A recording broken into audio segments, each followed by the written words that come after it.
We're going to get our adventure back underway here.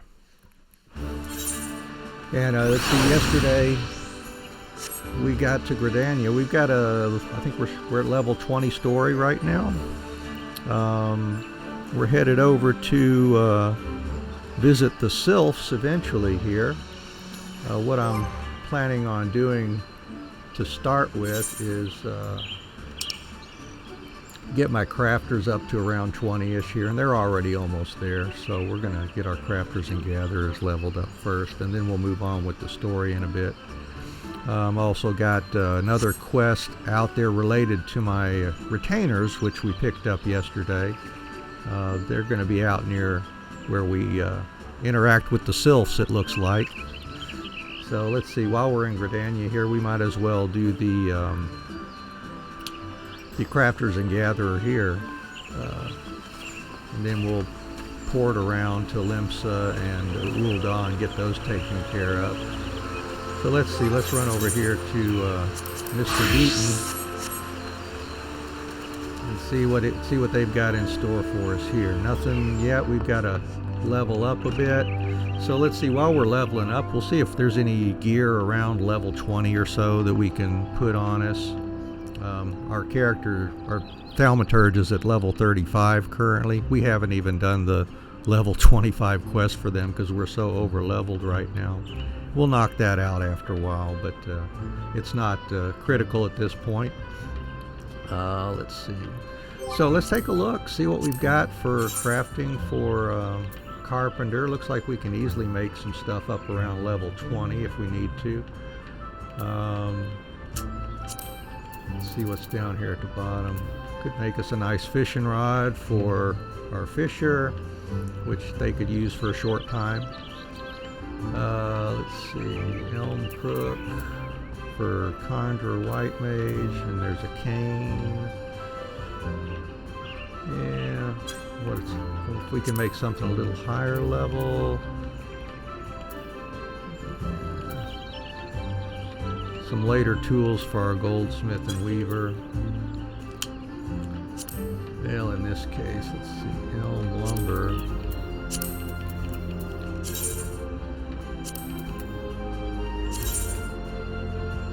Just outside of Vent Branch to get those logs, so that's not a big deal.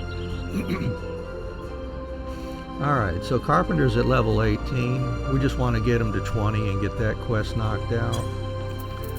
Let's see, let's start by making a spinning wheel for our weaver that they can use at 19, and they're already 21, so weaver's taken care of as long as we knock out that level 20 quest of theirs in a little bit. We can give them a nice spinning wheel here in the meantime. So let's see, some elm lumber and bronze rivets. Let's see if we can buy any elm logs here. Don't see them. We'll go gather some elm logs, I guess. But bronze rivets we should be able to make okay.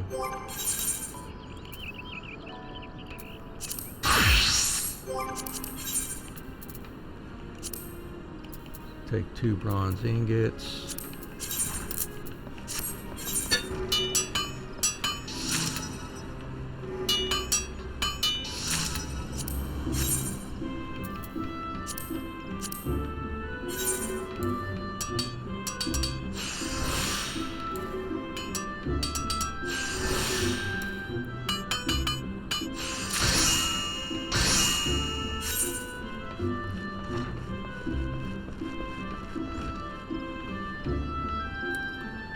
See here.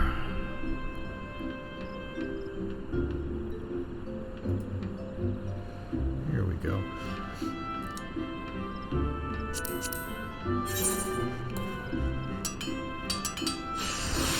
And we certainly welcome your comments. Any suggestions you've got too would be fine. If you just want to lurk, that's quite all right too. Just sit back and enjoy the atmosphere.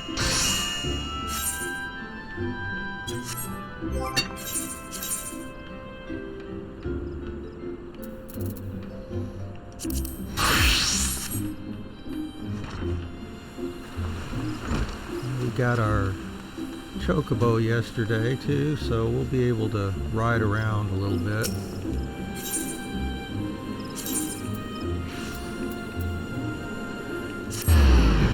Go grab us some elm logs, and that should help us get our botanist leveled up to 20 as well.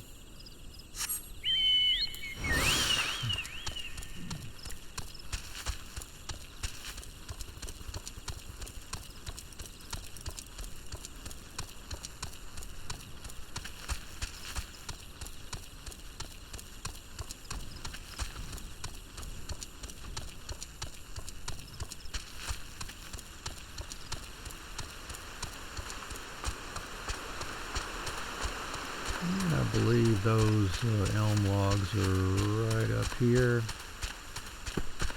Series of 4 yellow gathering points here for botanists.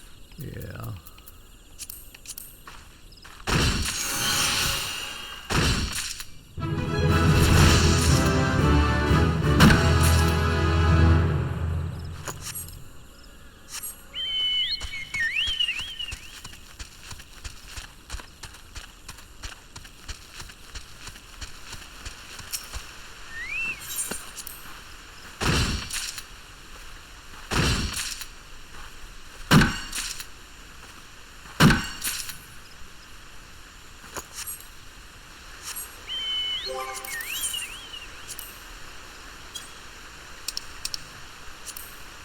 See how many per lumber. Got 3 logs per lumber. Alright, we'll get several so we can make a decent number of elm lumbers if we need to.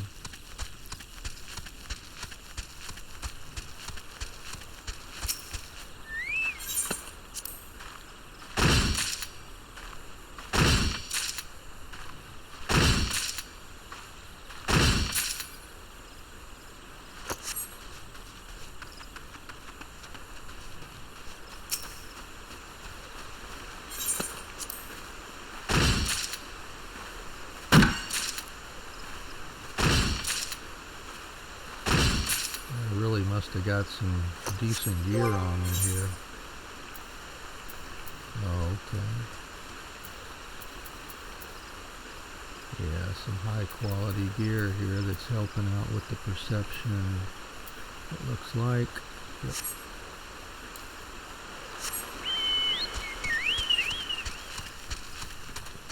That 60% boon, great. Getting 2 logs for each swing sometimes.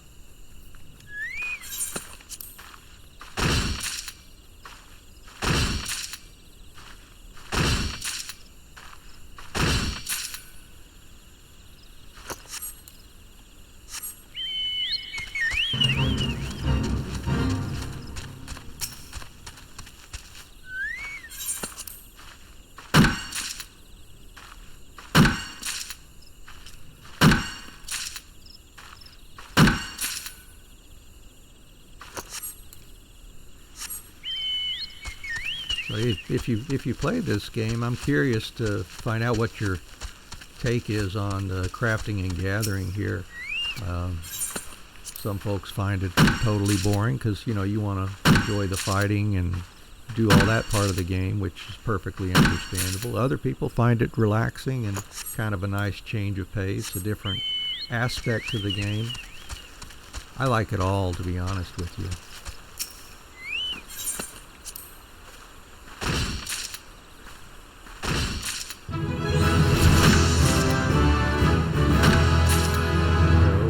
That enough since they're leveled, and we'll be able to do their quest now.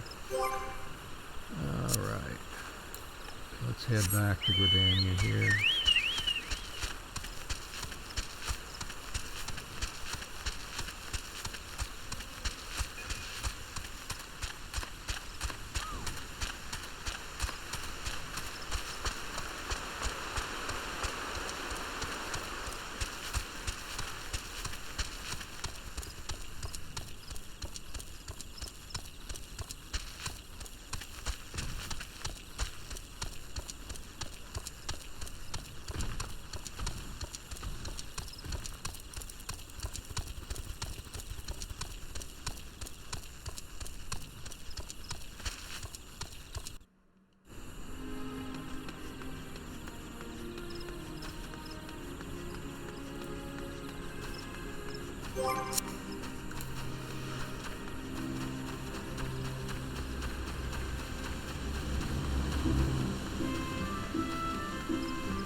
Yesterday we also got invited to a free company. I went ahead and joined that. It looks like it's a relatively new one. It was rank 5 yesterday, I believe.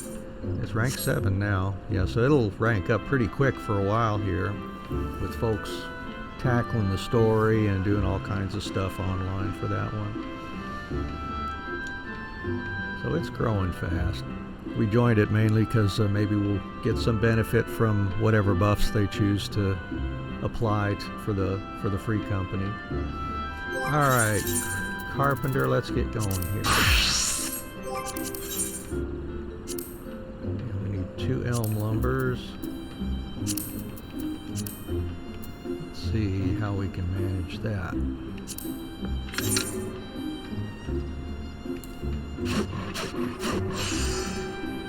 Ooh, there's excellent condition.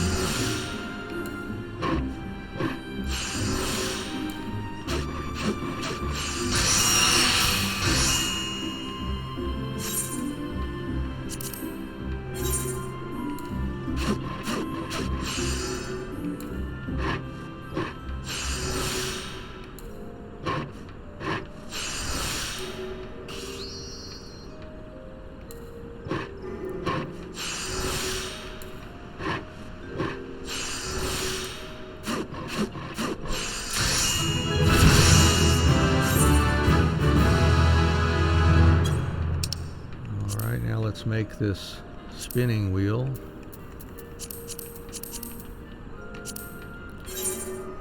Let's see here.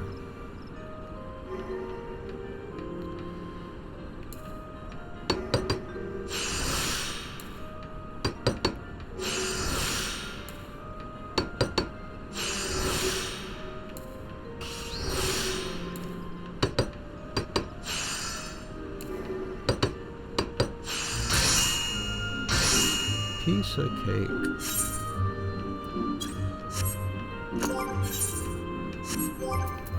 Now we'll get that on our weaver since they're already leveled up there. Cool.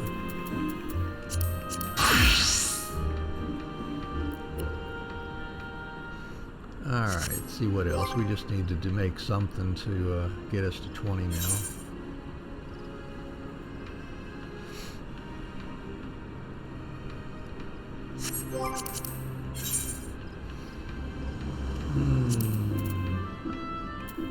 Initiate's fishing rod. Well, if I make an elm lumber, that's probably going to level me up, isn't it? If I high quality it, anyways.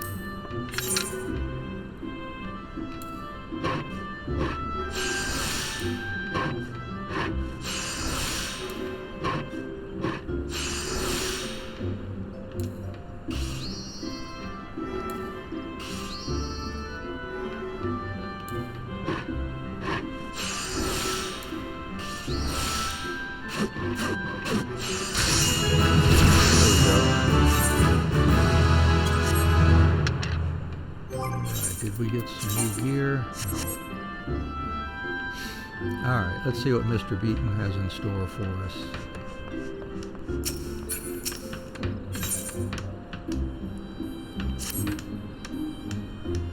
Anne, my thoughts have turned to you lately. I trust you have honed your skills further since we last met. In that case, I have a request. Mayhap you have made iron lances before for your customers. However, you have not made them for me. As you doubtless know, my standards differ from those of others. An iron lance's design is one of elegance and simplicity, and I would see you demonstrate your understanding of those qualities through your work. This I ask of all my charges. The iron lance is a marriage of elm, iron, and leather. As you are doubtless aware, the requisite elm lumber and circles of leather are readily available within the city. Iron ingots, however, are much rarer, as they are forged by the smiths of Limsa Lominsa. Procuring them will prove far more problematic. And I happen to have one already. You must steel yourself for a long and arduous journey, Anne. The wilderness is infested with unspeakable horrors, and the roads are watched by bandit hordes. Ah, but I jest. While such arduous character-building trials may have been possible once upon a time, they are, alas, simply unfeasible now. You need only browse the market boards or enlist the aid of a blacksmithing associate to obtain the iron you require. Oh, and there is but one more thing you must needs do. I would have you attach a single materia to the lance you craft. Any type will suffice. I find it hard to believe that an experienced adventurer like yourself, could be unfamiliar with the substance, but on the off chance that you are, I suggest you seek out that goblin fellow in central Thanlin. There is no one more knowledgeable on the subject, or so I have heard.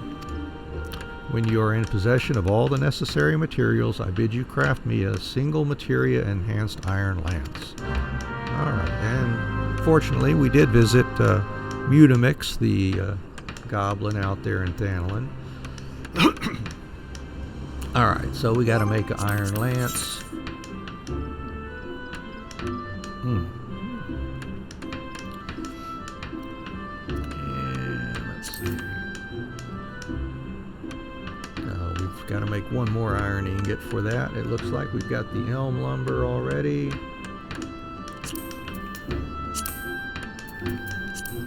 Yeah, we can make an iron ingot, no problem.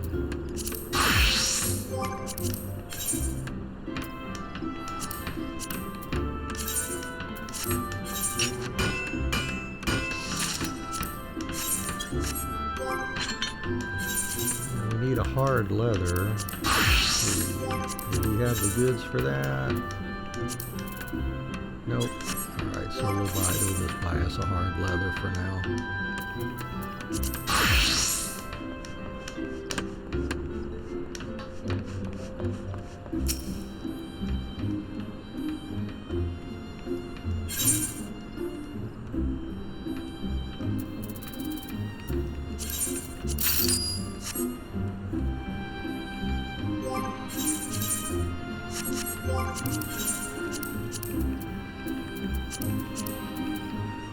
Alright, let's just make a regular one of these. We'll try to high quality it, I guess. Just for the experience.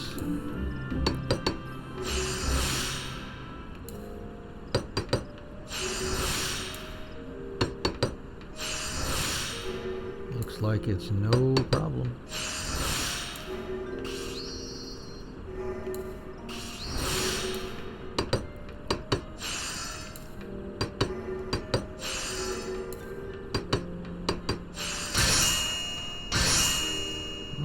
We happen to have extracted a number of materia after we acquired that skill, so let's find our lance, see what we can meld to it. Let's see, there's we got duplicate savage mites. Yeah. Items levels too low for that one. Let's see what we can do here.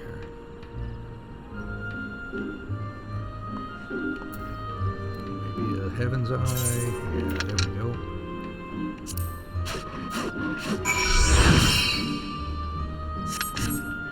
Here you go, Mr. Beaton. High quality lance, no less, with the materia. Is your lance ready? I am eager to see what you have wrought.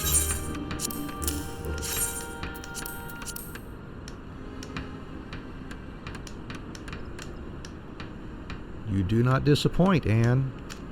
Your lance exceeds my expectations.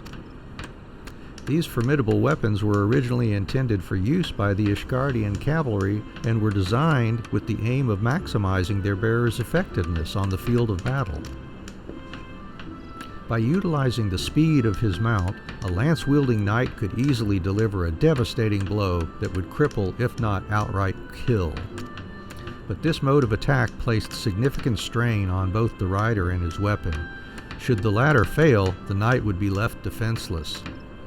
Needless to say, the iron lance proved to be anything but prone to failure, eventually prompting Gridania's wood whalers to adopt it as their own.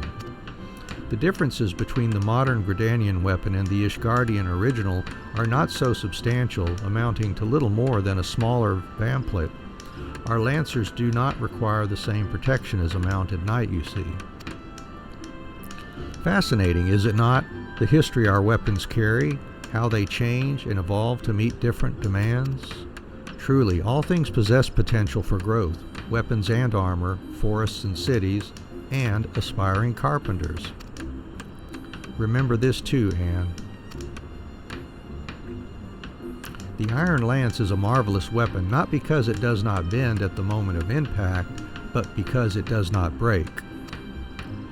To bend, yet not break, to endure and persevere, and finally triumph.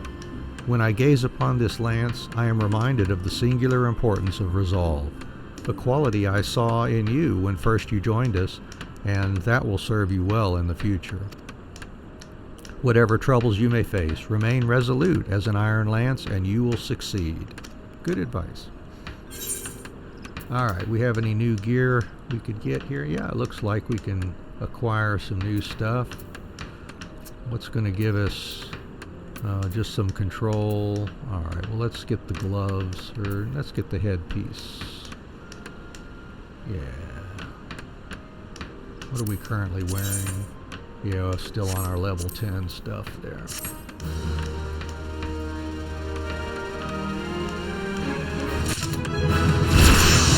that's our first piece of level 10 gear for that. Let's see, great strides stays there on my crossbar, I believe. All right, let's put on our new stuff. And Weaver's already up there, so let's give them the benefit of that. Alright, next on to Leatherworker here. We'll head on over to the guild first, see what we can make to get us leveled to 20.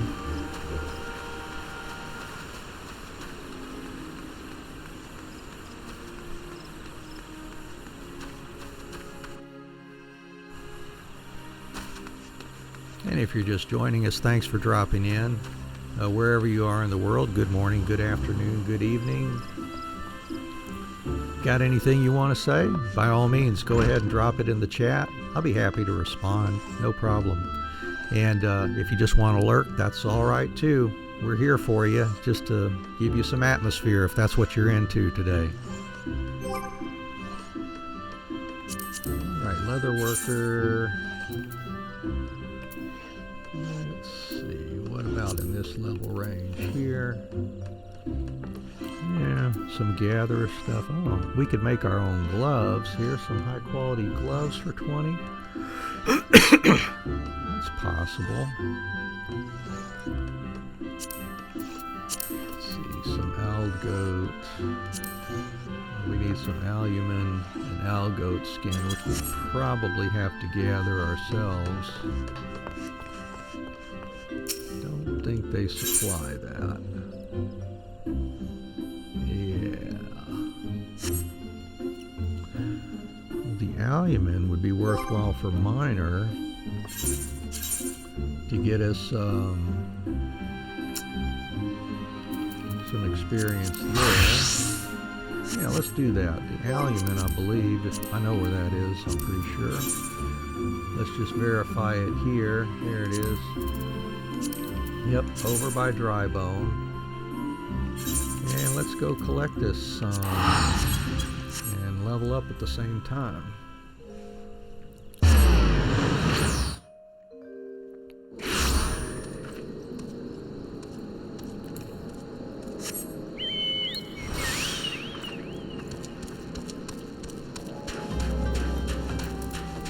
Yeah, we were over here yesterday.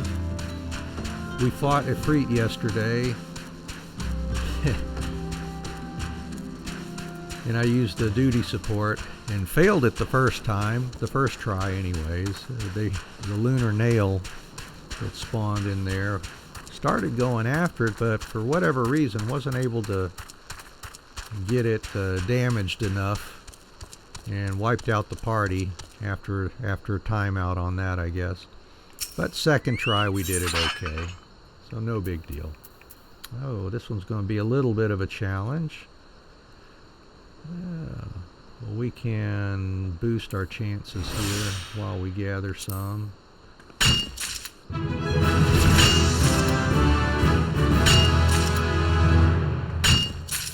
we go.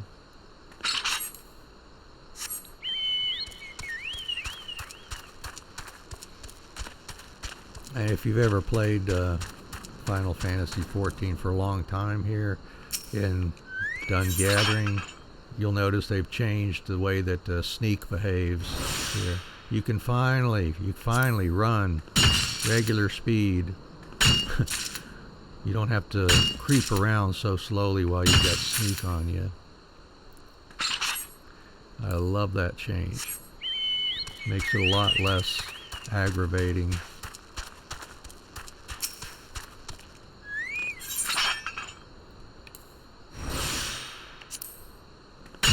Here we go. We'll level up here and have enough albumin for the time being.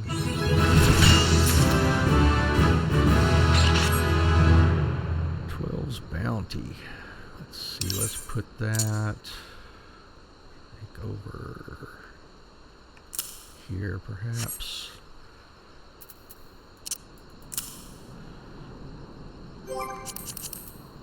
All right, back to Gridania here.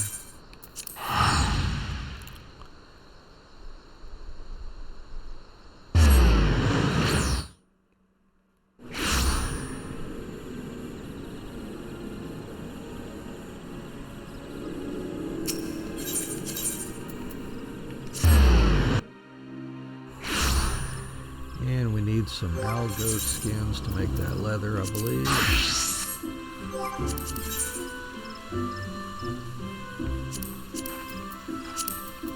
So each leather just takes one skin. So let's see if we can pick up a few from the market for it. Oh, if you were here yesterday, you know, I commented about the fact that I've got over 1 million gil here somehow, and I had discovered that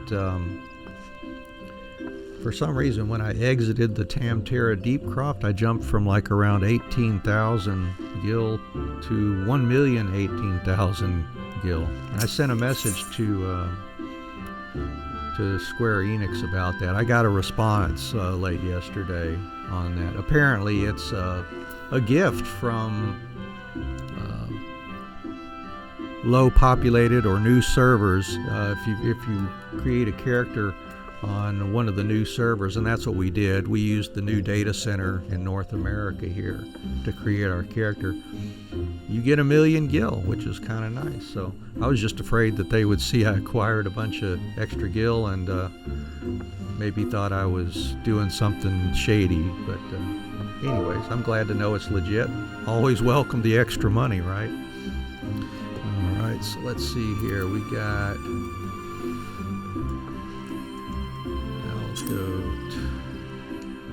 algoat skin, that's what we want.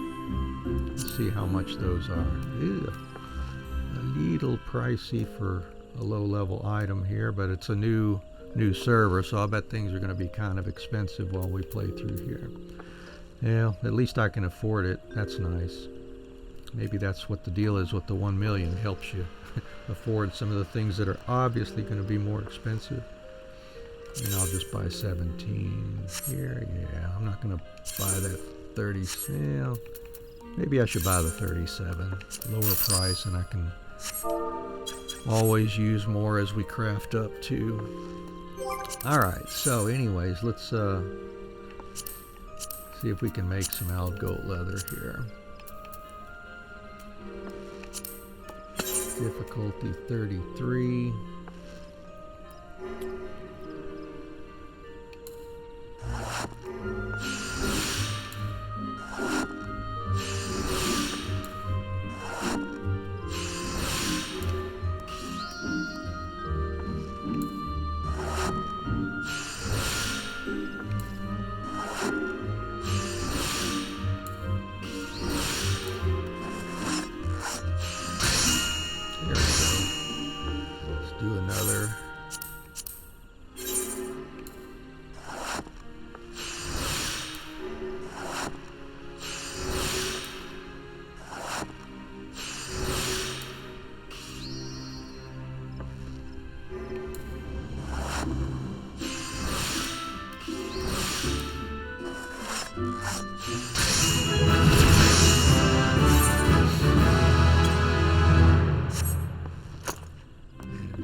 guild. We'll get us a beast sinew from there, make these gloves, and that should level them up.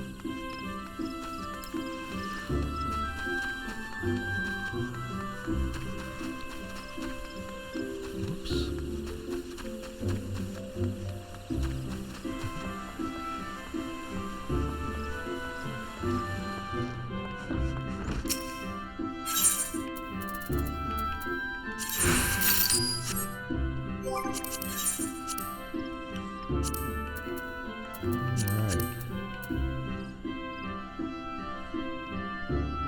Difficulty 74.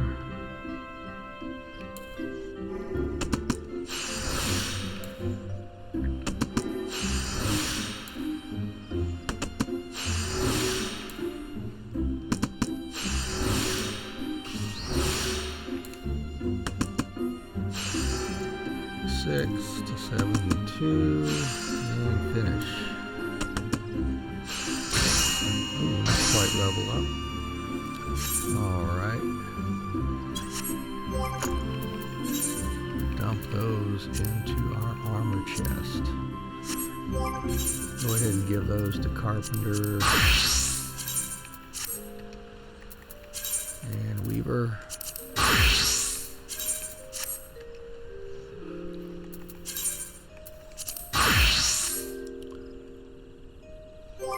Alright, what else we want to make here? Probably if we just make one more Aldgoat leather.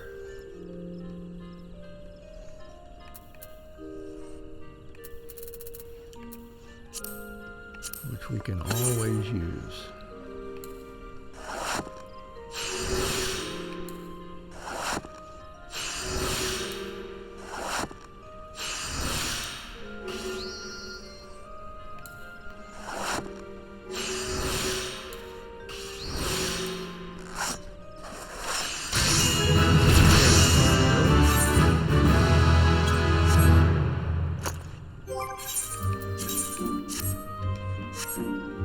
Get our new stuff on there. See what Jiva has to say. Aldgoat everything. I bet we're going to make something with that.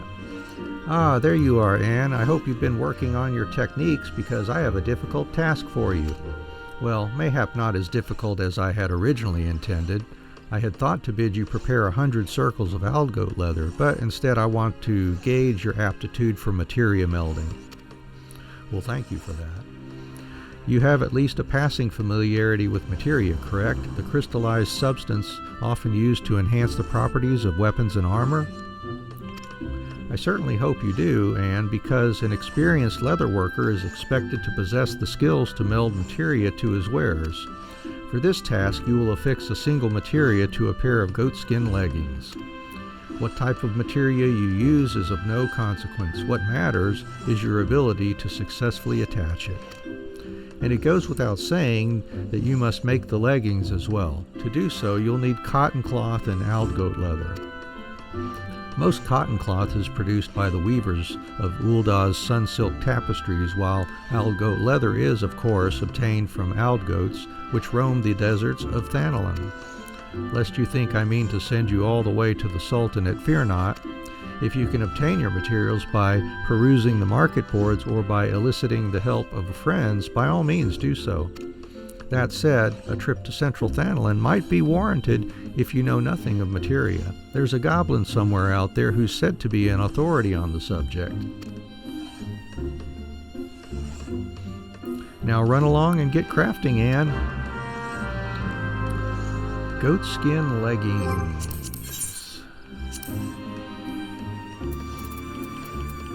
There they are. We need one more Aldgoat leather for that.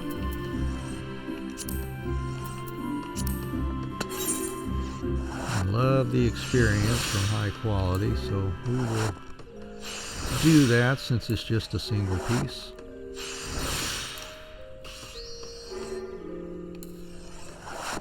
I don't mind spending the extra time if it means getting more quality or getting more experience quickly. And look at that. One shot with the veneration there. Alright. And we need an undyed cotton cloth.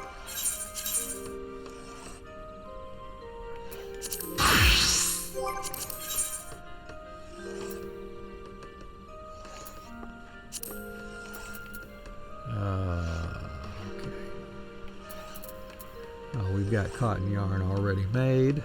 That's good. We'll make us a cotton cloth.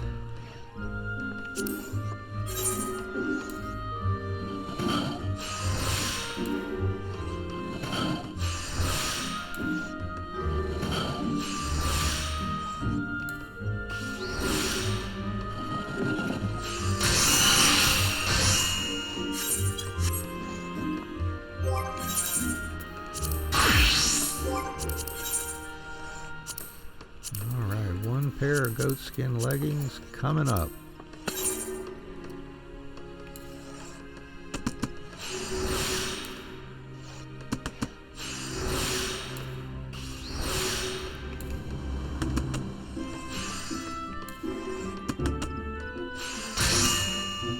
Here we go. Now let's attach something to that.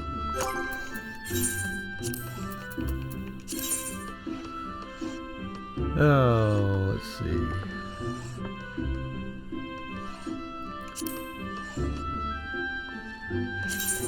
There we go. We'll attach the Savage to that one.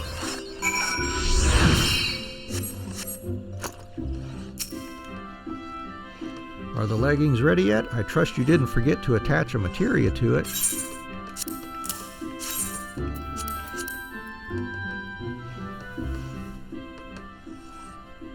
Well, they could be worse.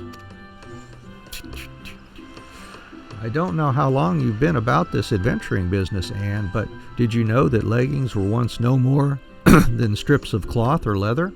It's true. We used to wrap each leg with a single long strip from ankle to knee. Nowadays, of course, designs which extend to the thigh are far more popular.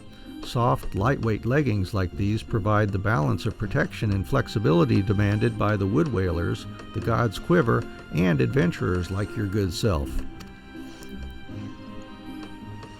Based on your leggings, I'd say you understood well the importance of these qualities, not to mention the basics of materia melding.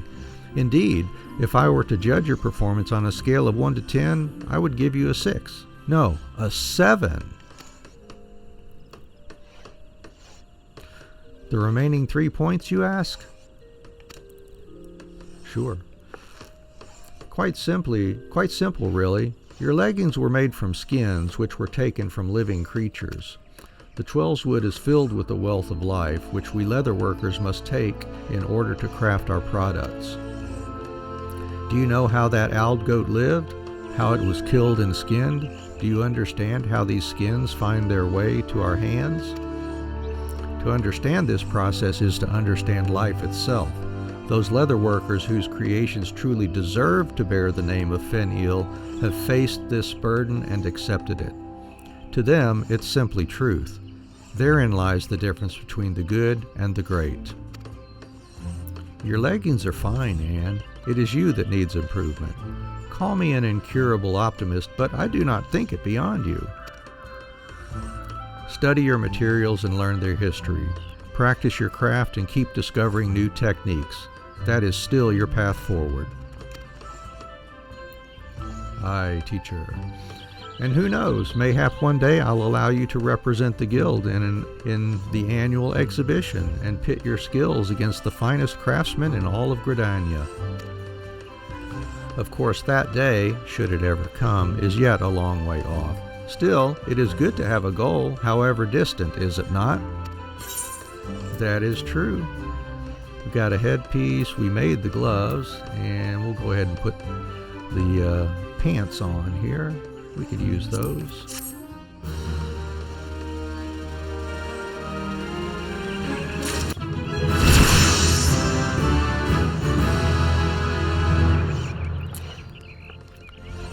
And you get great strides too.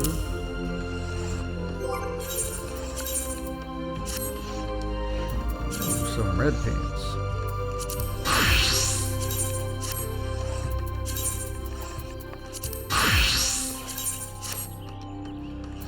Alright, so now let's knock out Botanist while we're here in Gridania.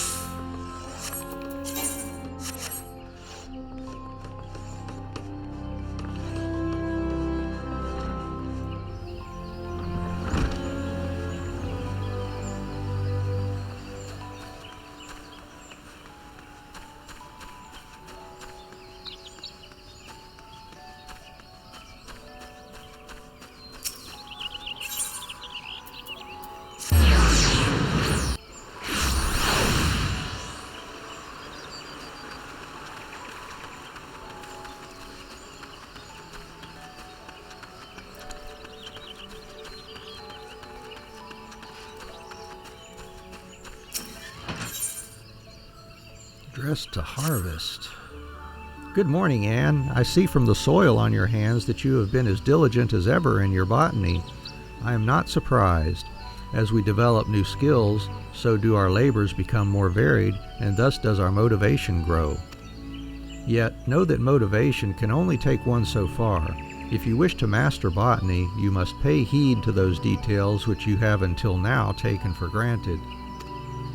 In particular, I speak of gear, the tools of our trade. Not all tools are created equal, you see, and if you are to work with any degree of efficiency, you must use gear as befits your ability. Lest you misunderstand, I am not telling you to go and replace your gear. There is a more frugal way to improve your tools, and one more respectful to nature besides. Tell me, have you heard of materia? It is a kind of crystal that can be used to enhance the efficacy of gear. In the past, the enhancement process required certain catalysts found throughout nature, the gathering of which was our domain, but new methods have rendered them obsolete. Be that as it may, these substances still make for ideal subjects of training for budding botanists such as yourself. Therefore, for your next task, I would like you to gather a quantity of one such catalyst, namely grade 1 carbonized matter. 15 fragments should suffice. A thorough search of the area surrounding Aleport will surely prove fruitful. The hamlet lies in western Lanhaska, upon the island of Vilbrand. Once you have gathered the requisite amount, pray present the carbonized matter to Sandrid. He will teach you the basics of materia. Alright, and we did go to Aleport for our first dungeon, and we even got a nearby town or camp or whatever you want to call it, Aetheryte there. Let's see just where that carbonized matter happens to be. There we go. It is in Skull Valley, which is just north of Aleport. Okay. Let me hydrate a little bit here.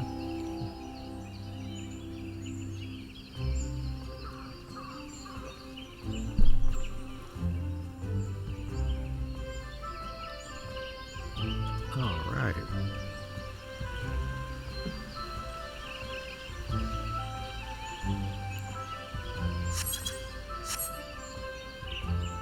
And so we can head on over to Aleport.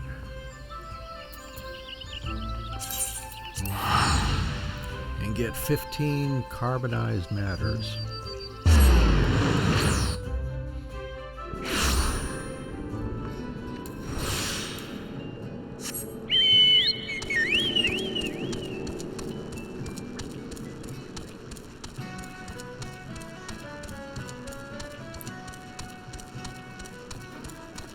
And let's see, is this it?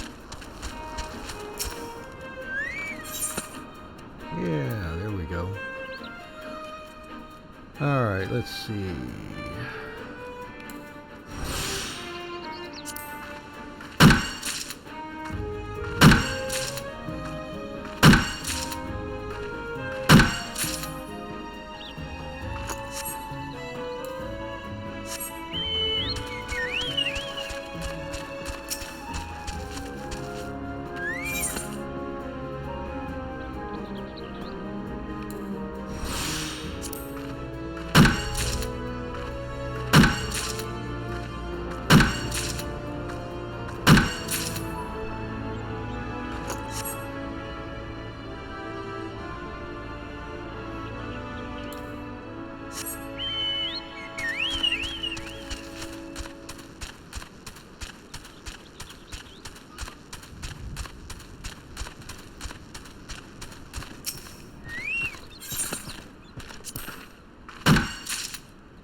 And let's see, need just 15 of those. And we're going to level up again. There we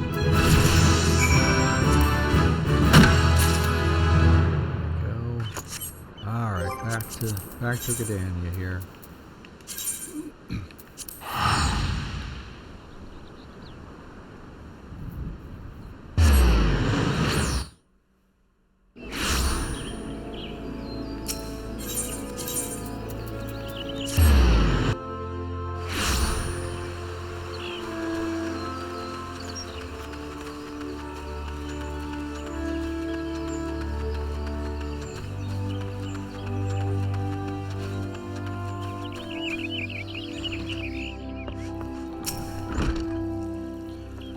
Fufucha sent you to learn about materia, you say?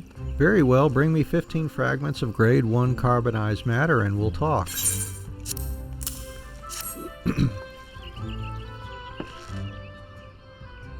Oh yeah, gotta do the hand thing. It seems Fufucha has high hopes for you.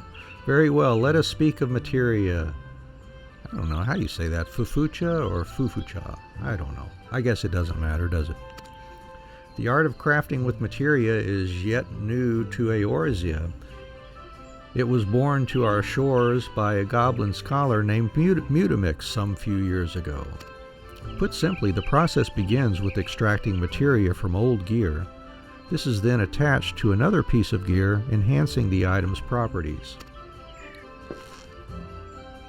Mind you, it's not as if any half-wit can do the attaching. No, it takes a skilled craftsman with the necessary knowledge and experience. And once, the process also required substances known as catalysts. The carbonized matter you've gathered is one such substance. But then they discovered a way to attach materia without the stuff, and we botanists are a little more idle for it. Such is the way of progress. And that, my friend, is materia in brief. Now, I'd thank you not to ask me about the workings of it. That sort of scholarly stuff is beyond my fathoming. If you wish to know more, perhaps even try your hand at crafting with materia, I suggest you seek out the goblin Mutamix. It's said he has his camp at a place called the Bonfire, out in the wilds of central Thanalan. Oh, and keep in mind that materia comes in a great many varieties, each granting unique benefits to the gear it's attached to. I dare say you'll lose count of all the kinds you come across on your adventures. If I were you, I'd try to find a craftsman who'd be willing to attach materia for me. Chances are there's such a person among your list of acquaintances. And let's see which gear. There's one with gathering and perception. Yeah, we'll take that one first. Those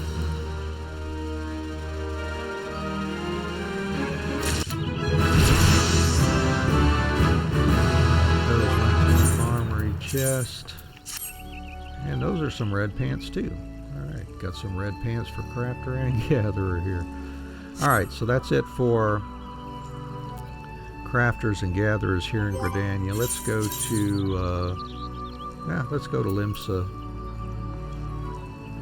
and work on let's see what, get Fisher out of the way.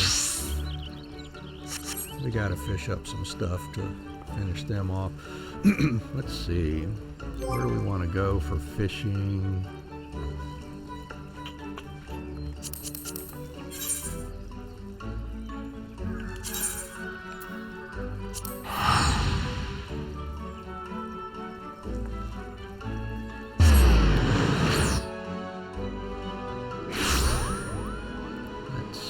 What kind of experience we getting here just fishing in town? We've got a number of different baits here. Pill bugs, those can work for here.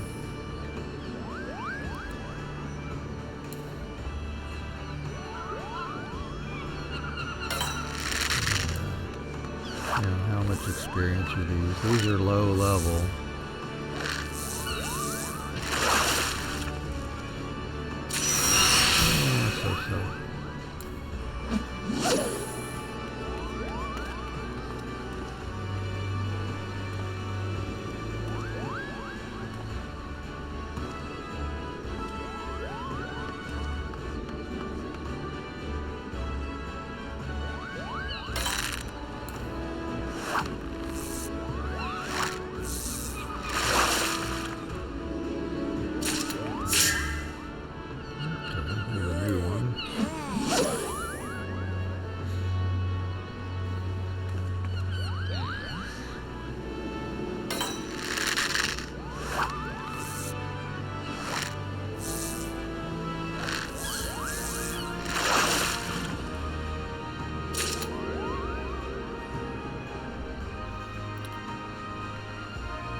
let's go check and see if there's any decent leave quest we can finish quickly here too.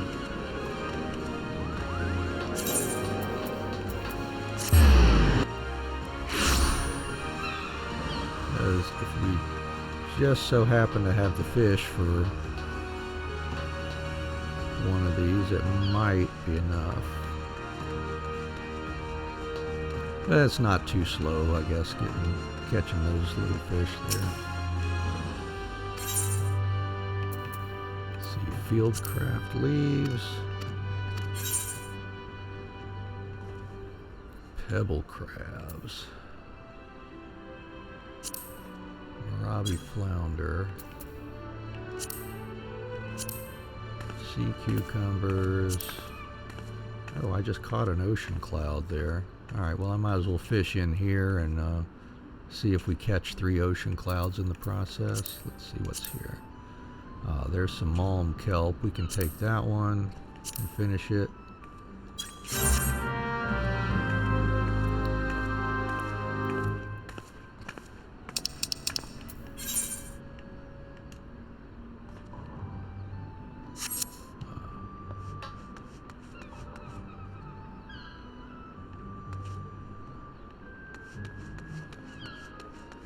Right, over at the Culinarians Guild, for real? Okay, well let's go do that.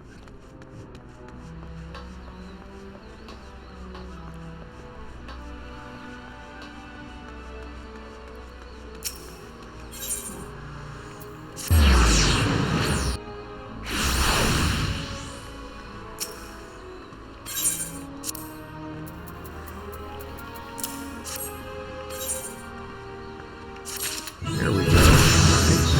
Oh gosh, yeah, we got 2 levels off of that. Excellent. Alright. Initiate slops. From botanist. Alright. Now.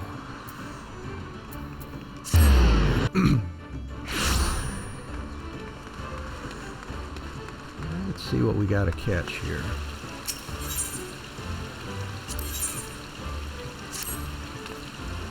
You might recall Chucharoon, the babble-spewing fish connoisseur. Perhaps not, but he certainly recalls you. Apparently, there aren't enough fish in the sea, so he's set his sights on freshwater fish. He's even tried catching them himself, though that's proved problematic so far. While Kikern possess a healthy appetite for fish, they lack the necessary patience and often end up eating their own bait. The problem has a relatively straightforward solution, employing a lure in place of live bait. Unfortunately, this straightforward solution requires a roundabout demonstration, as Chucharoon does not readily accept the concept of inedible bait. If only you might snag 5 warm water trout with crowflies, he might come to see the light. The fish are said to populate the shores of Oakwood in Upper Lanaska,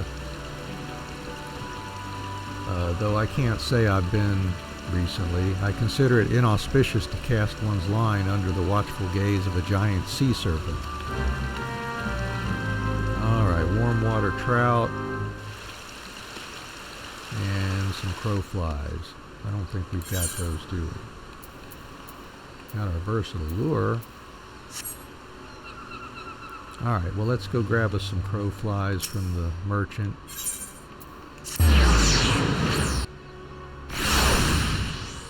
And see if this is tedious or easy.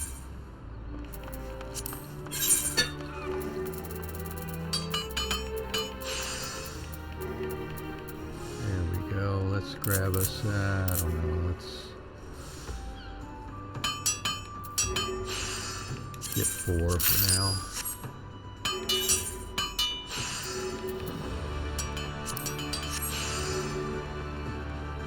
And they said Oakwood, I believe, right?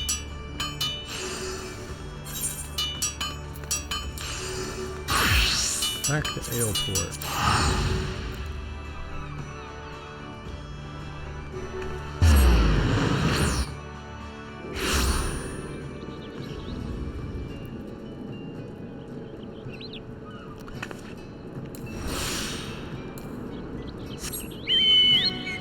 If you're just joining us, welcome. Welcome. Glad to have you here, whether you choose to tell us how you're doing in the chat or just want to lurk.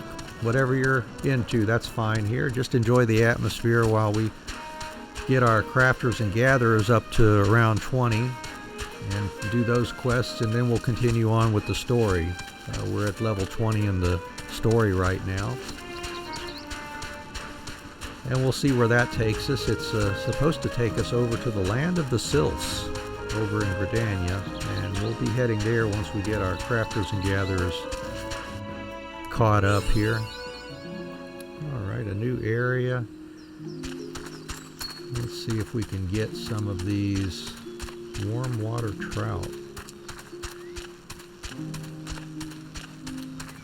If what they say is true,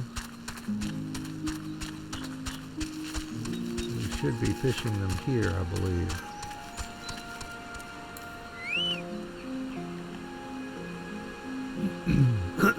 Excuse me. Well, let's see what happens. There's that large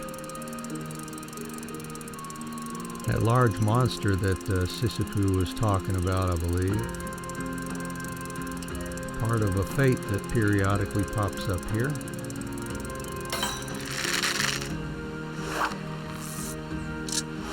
Oh, can't catch that one.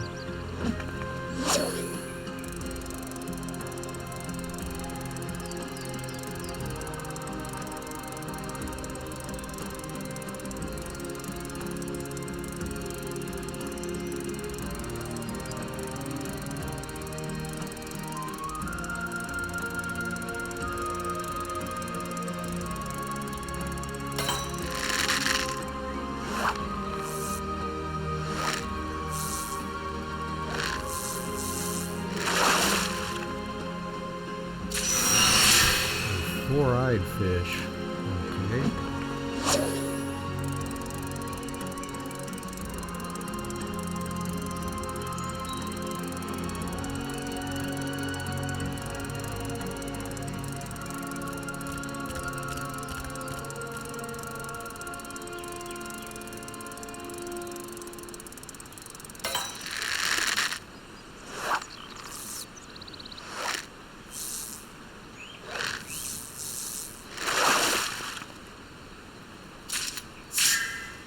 Another four-eyed fish. We may need to check our information here, make sure we're catching these at a reasonable spot.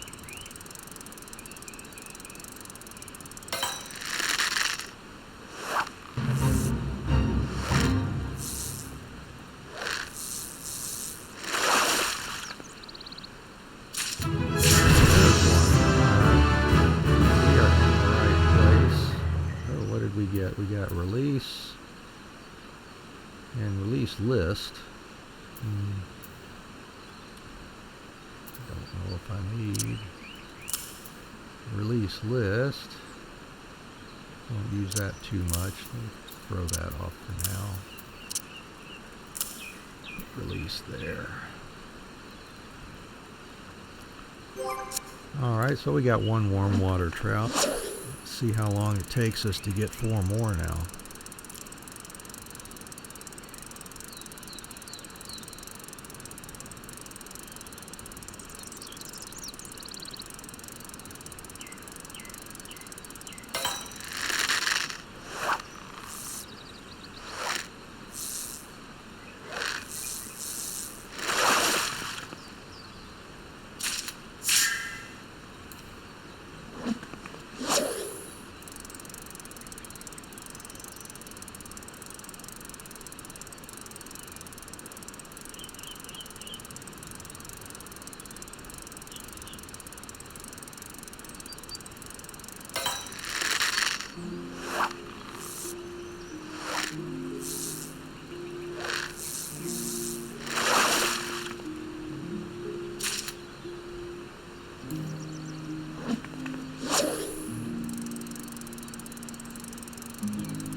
There we go. We're getting there.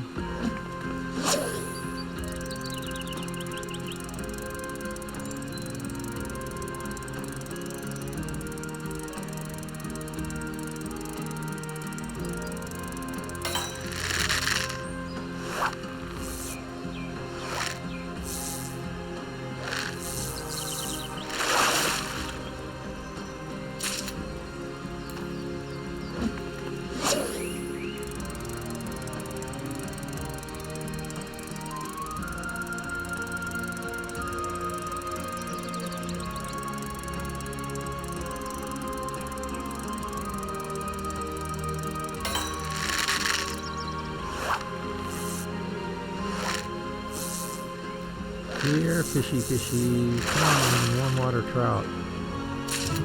Yes. Alright. We can go mark this one done shortly.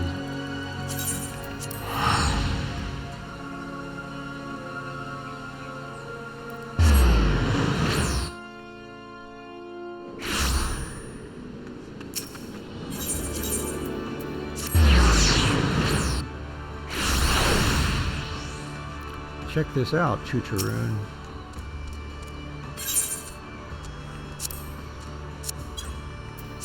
Oh, sorry about that. Yeah. How can Ann bait fish without bait? Just like this, buddy.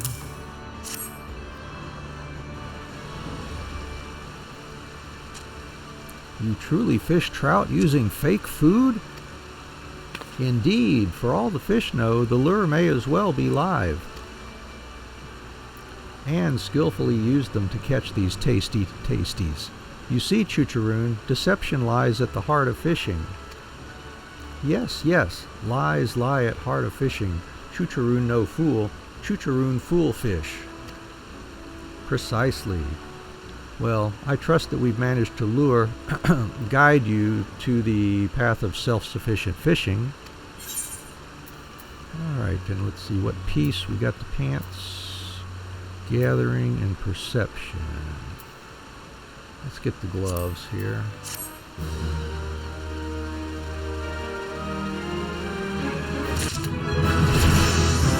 Right, boy, they are almost already 25. That's great.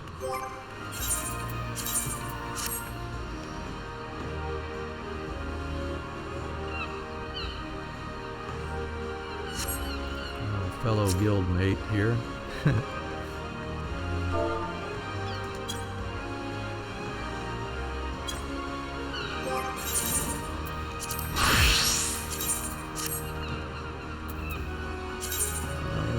Let's go do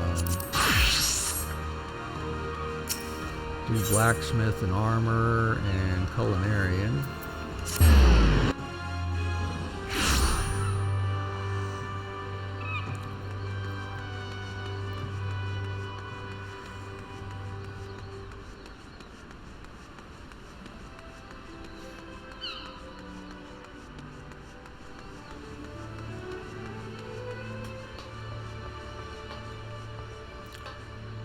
Alright, let's see what kind of goodies we might be able to make from blacksmith here.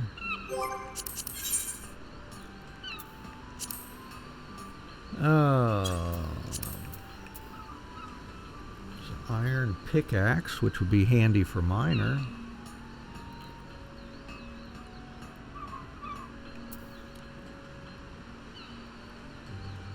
Or some tools. Initiate's hatchet for botanist, a sledgehammer for miner, a secondary tool. Yeah, let's try that, the secondary tool for miner. Alright, so we'll need an iron ingot.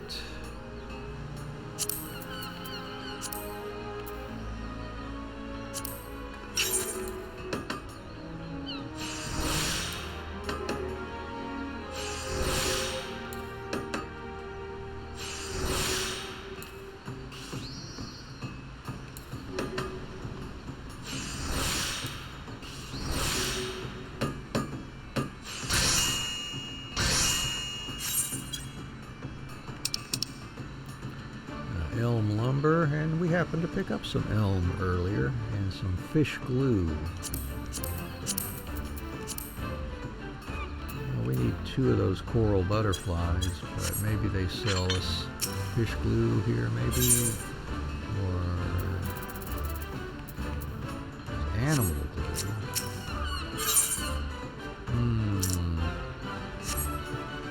Alright, well, maybe we need to go buy a coral butterfly or a fish glue for that.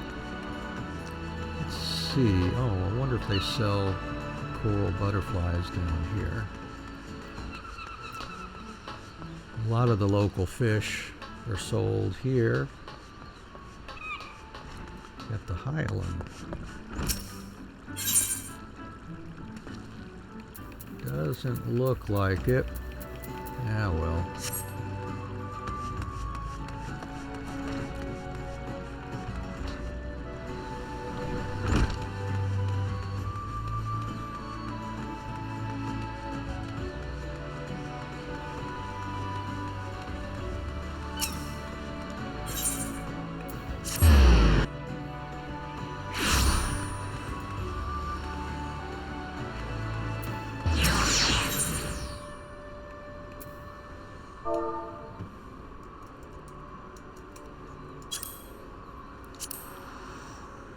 Not too bad.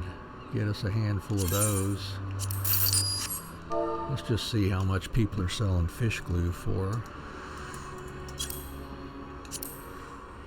Yeah, definitely worth just buying the fish.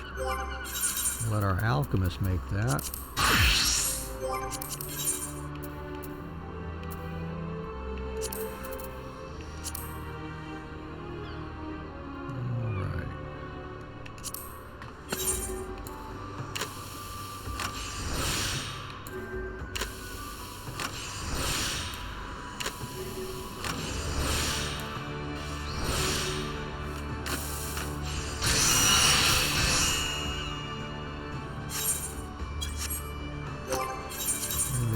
Some elm lumber.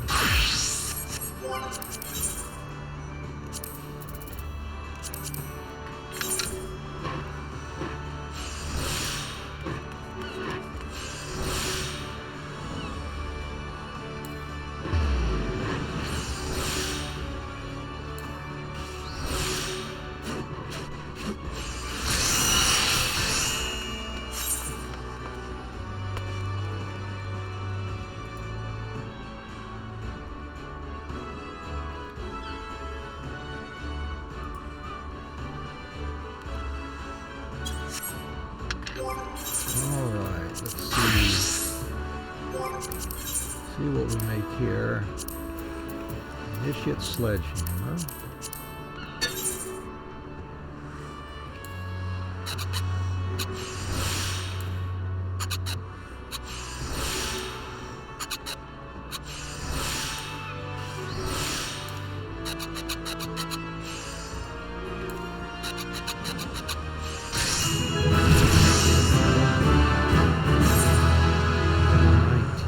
That one.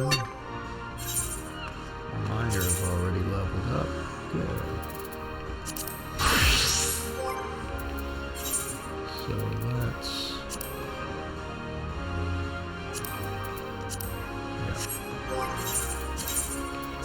yeah, some extra gear for him.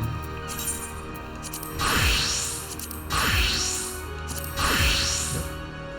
Alright, and then next, let's see, what could we make here? Hatchet, which is the primary tool for our botanist.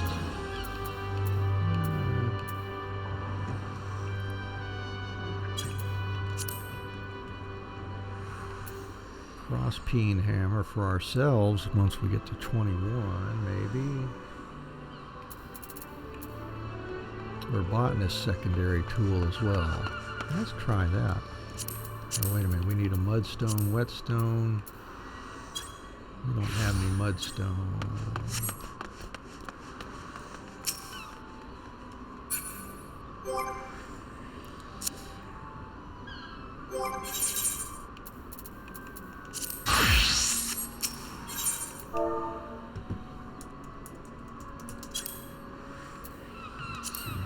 stone. Darn cheap there. Alright.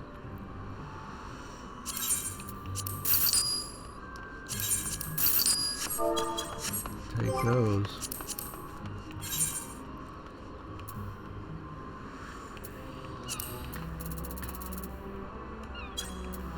And let's see, where is it? There it is. Make one of those.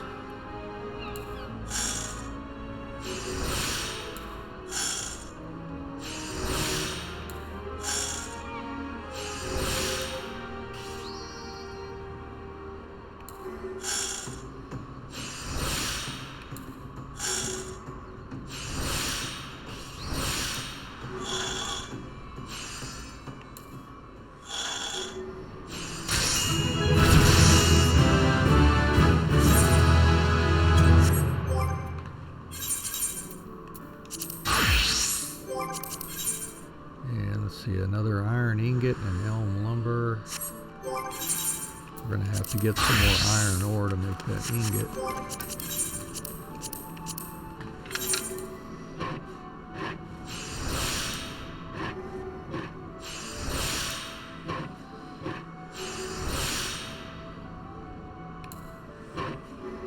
Whoops.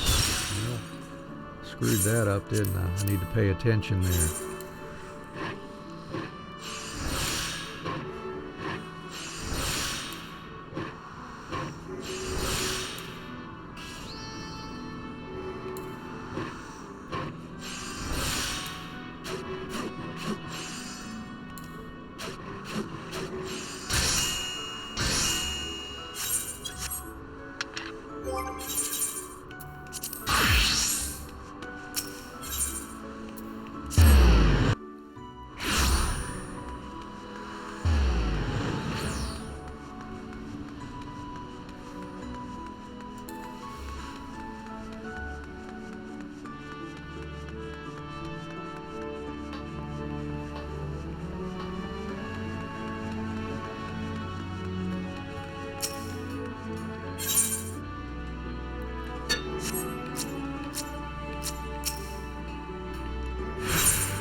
Grab a stack of iron ore for now.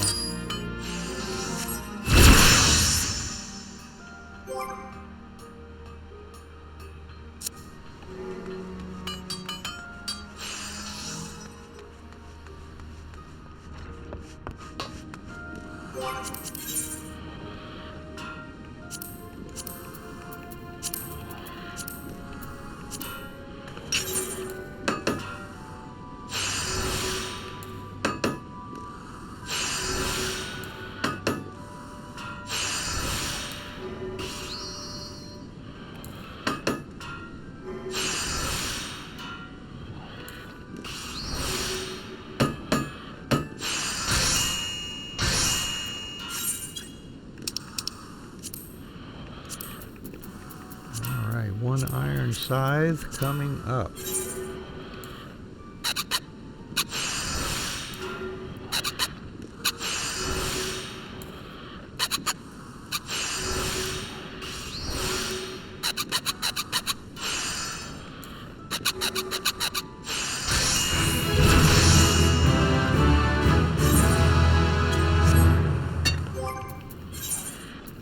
All right, let's get our botanist upgraded here.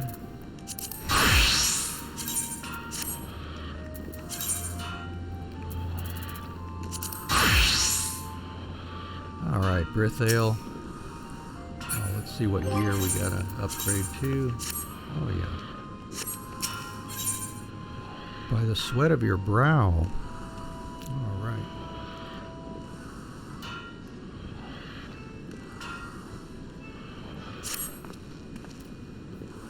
Just the lass I was hoping to see. You're a bleeding godsend, you know that? You'll be happy to hear that the tree folk were mightily impressed with them samples you made for that son of a whore. Even the shrew had to admit I'd done a good job. But who gives a damn about business, eh? You're here to smith, am I right? So be a good lass and whip us up an iron cross-peen hammer, will ye? Oh, before you run off, I should probably mention that Smid Hammer ain't selling iron at present. Grand company contracts take priority, see, and the shipwrights need all the stock we can lay our hands on. So you'll have to get the iron on your own, be it by mining or buying. I'd sooner go to Hawker's Alley myself, but then it ain't my coin. And one more thing, I don't want just any iron cross-peen hammer, lass. I want one melded with materia. You know what materia is, don't you? It's like, say I'd got an apron I'd been using for years and years, and it got all soaked through with sweat, but instead of just sweat, it had taken up a bit of me spiritual essence or something. Well, that essence can be pulled out and turned into stuff called materia, which is like a sort of crystal that you can attach to gear to make it stronger and so on.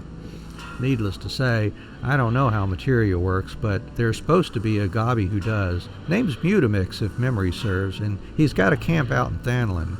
Track him down if you need some proper guidance. Alright, one iron cross-peen hammer with materia.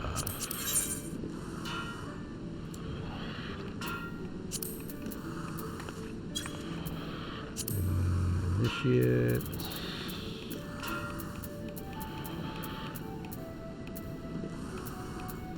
That's too high level. Let's see. There it is. Iron cross-peen hammer. One iron ingot, undyed cotton cloth, and a elm lumber.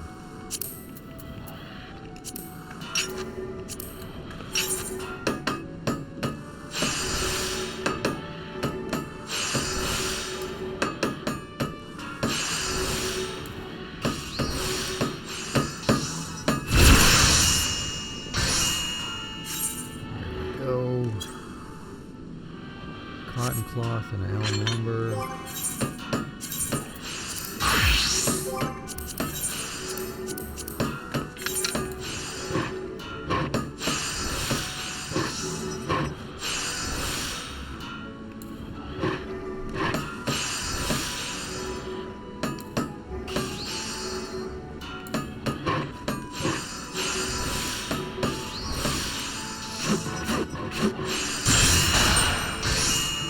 Spirit bond there.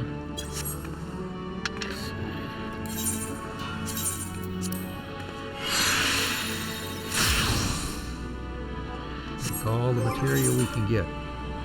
Now Weaver.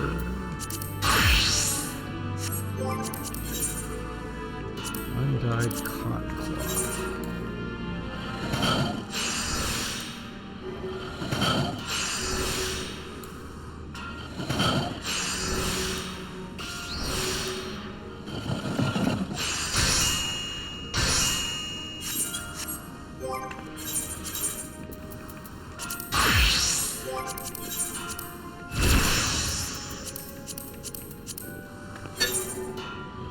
Getting used to these crafting commands early on, trying to craft high quality is a good idea in my opinion. You know, once you get used to how the commands all work together, it sure makes it a lot easier when you get up higher level, I bet.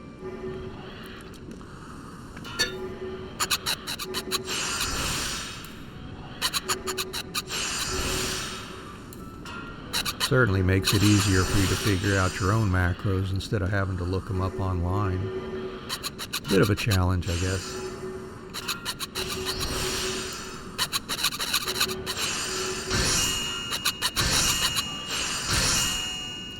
There we go. Now let's attach some materia to that.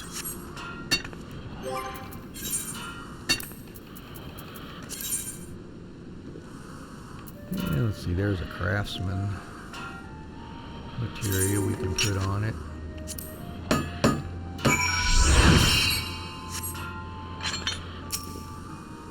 Got that hammer for me yet? Don't forget that she needs a piece of materia stuck to her as well. Any kind will do, by the way. Don't have to be from an apron.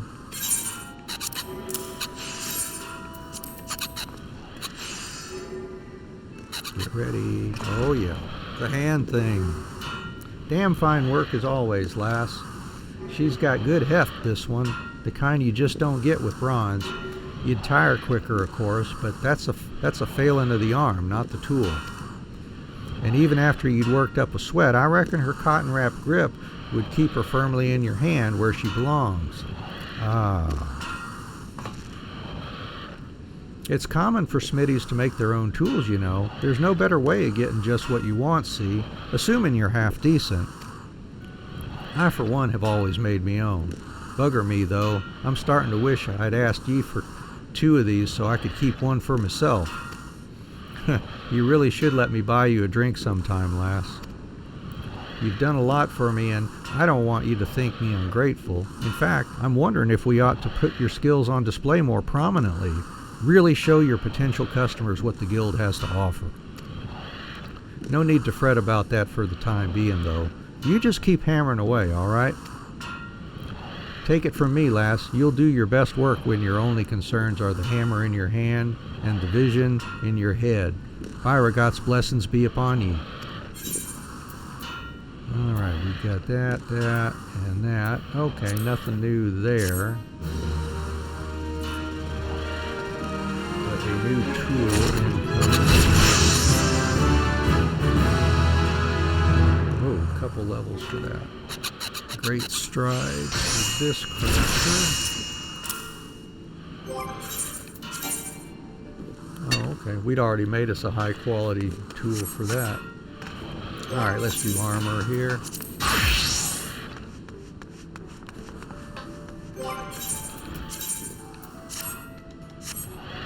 Cotton breeches. Ooh, well, you just got 1 level to make here. Alright, what can armor do?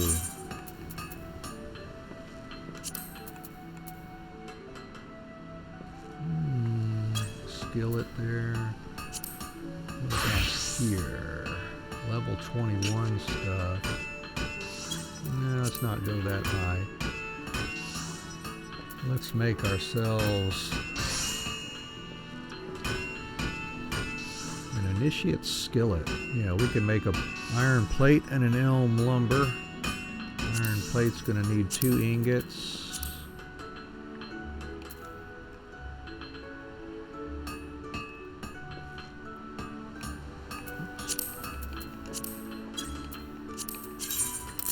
Make 2 of those real fast.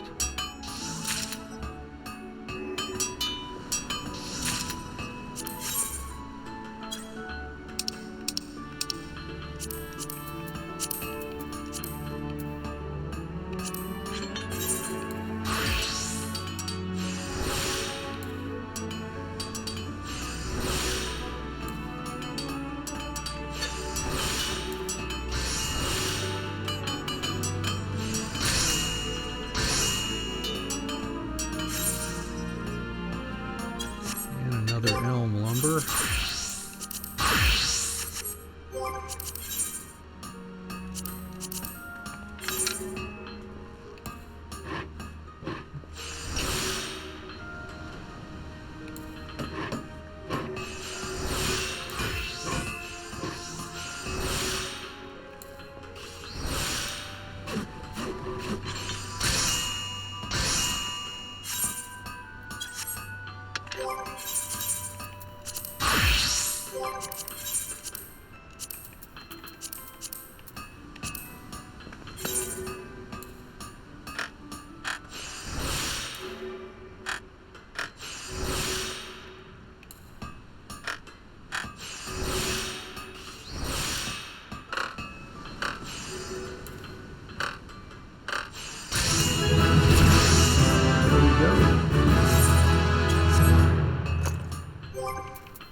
Skillet for level 19 culinarian, which, oh, they're not there yet. Only 17. Okay.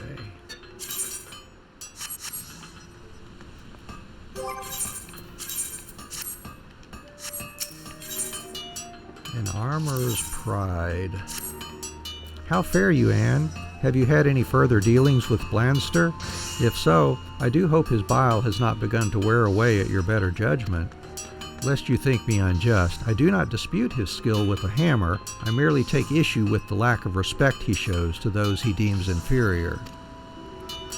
He is responsible for breaking the spirits of more than a few novice armorers, and our ranks suffer for it. but I cannot in good conscience remove his name from the guild register. For all his flaws, Blanster's knowledge and experience would be too great a loss. Instead, I must find a way to soften the old buzzard's stance, and for that I require your assistance. He will not unfold his thoughts to me, but mayhap he will to you. Don't look so surprised. You're one of the few armorers in this place whom he wouldn't see cast out. He may possess all the charm of a rabid curl, but he does have a fine eye for talent and an appreciation for well-crafted goods. Take him one of your best iron hoplins, and I dare say he'll share his thoughts with you. But I should warn you, Summerwib has informed me that we scarcely have sufficient iron plate to cover our existing commissions, so you will have to look elsewhere. Hawker's Alley will almost certainly have what you need, or there is always the option of mining it yourself. Either way, I apologize for putting you to additional trouble. One last thing. I want you to meld materia to the finished shield. That should get the old sod's attention. Your vacant stare does not inspire confidence, and, in brief, materia is the crystallized essence of a well-worn piece of equipment. Such crystals are attached to other gear to enhance various properties. If you would know more, you should consider paying Mutamix a visit at his camp in central Thanlin. He will teach you about the process of enhancing equipment using materia. Oh, and he's a goblin. Now, the shield you craft must embody all the knowledge and skill you have gained thus far. The sight of it should serve to convince Blanster that you are a like-minded soul, and prompt him to speak to you as such. Good luck, Anne. May the builder guide your hand. Alright, iron hoplin. There it is up there. 2 iron plates and an elm lumber. Alright, well let's see. Let's just move this one along fast. I'm not going to worry about high quality on this one. Thank goodness, right? Let's see. We need 4 iron ingots for that.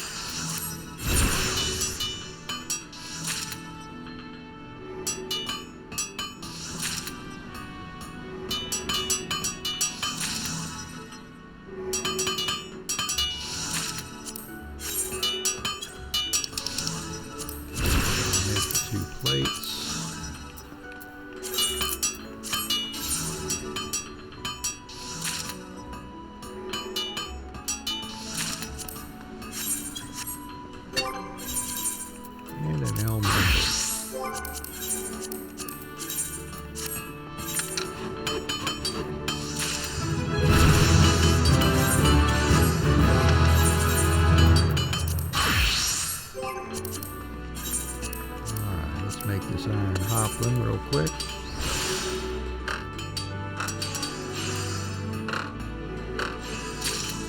There we go, and we will attach the materia to it.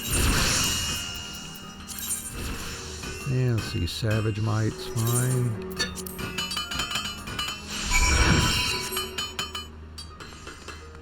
Alright, check this out, buddy.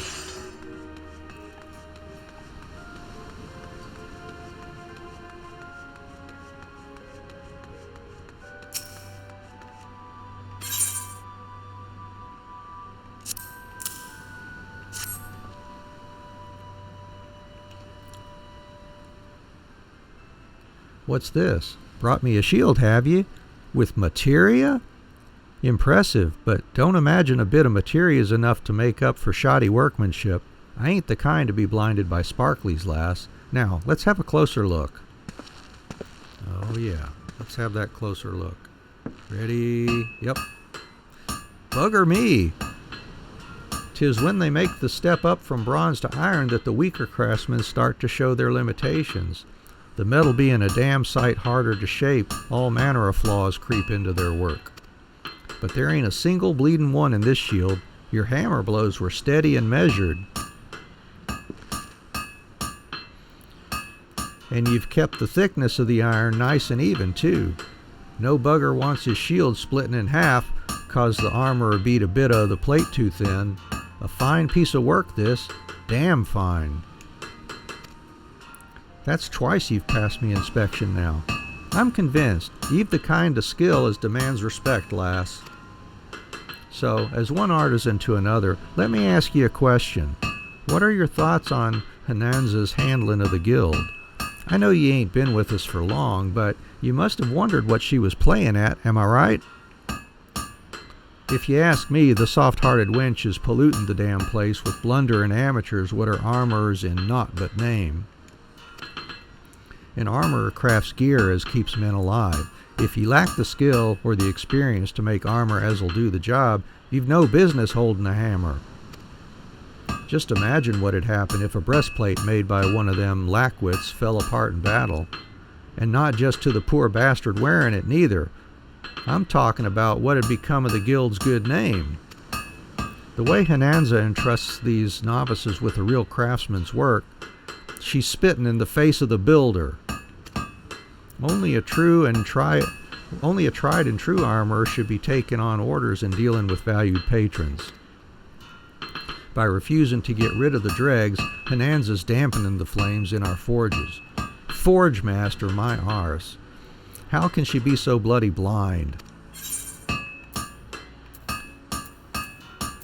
And we'll take the money for that one.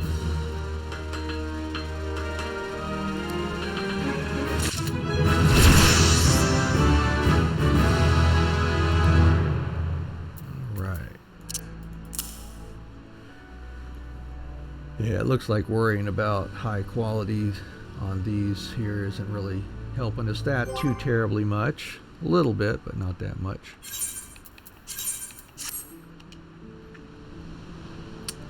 Let's see, yeah, armor is close to the same as blacksmith is there. Alrighty. So next we got to do culinarian, and that's going to take a little bit of work here.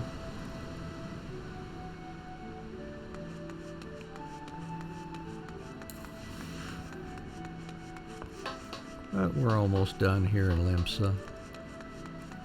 Back to Ul'dah to get those knocked out as best we can. And then we'll be on with the story.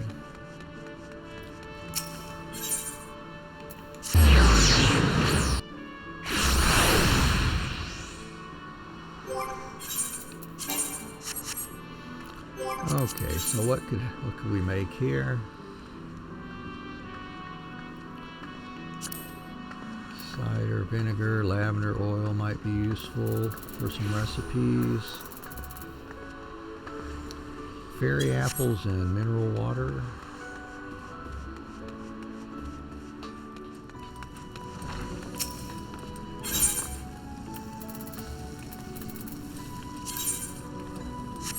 We got fairy apples, or no? Didn't see it.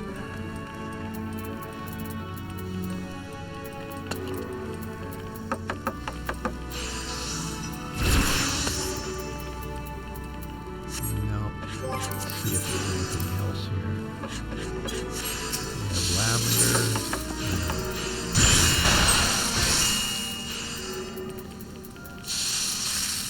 Nope, those are too high level to get stuff from the local guild. How about olive oil?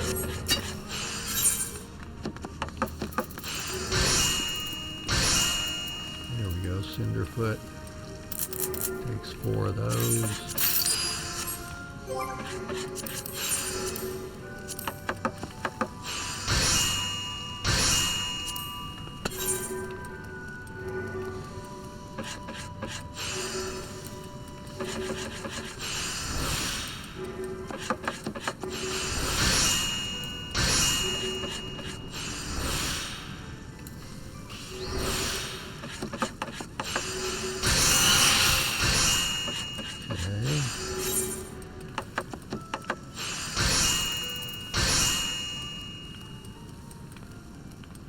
Got some maiden carp. I could make that.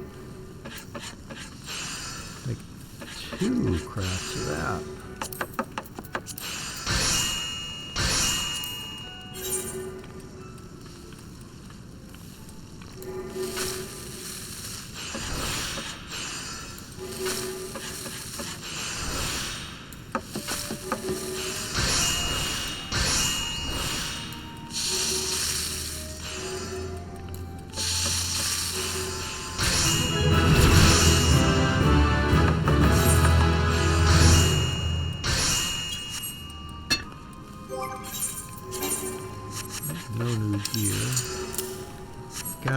kill.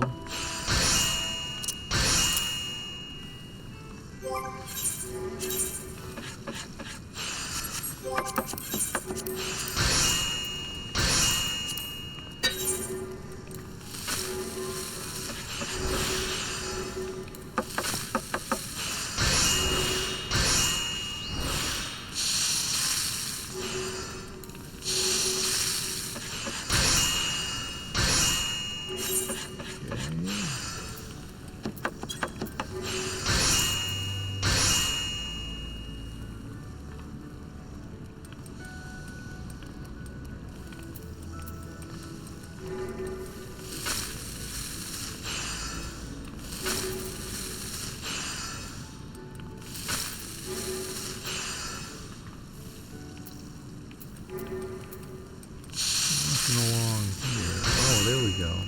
We were making crab balls before too. That's good. Let's make some more of those. See if that'll get us at least to 19. Those aren't even high quality. We'll throw some on it anyway. Maybe that'll give us a little experience. Yeah, probably not.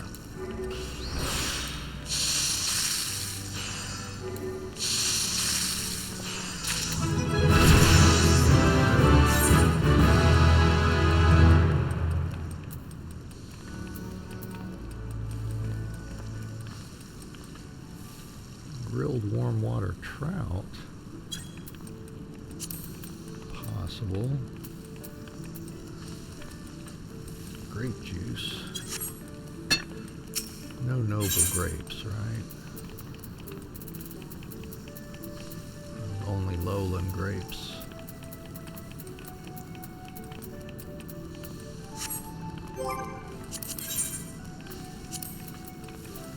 Grilled warm water trout. We could go buy one of those, I think.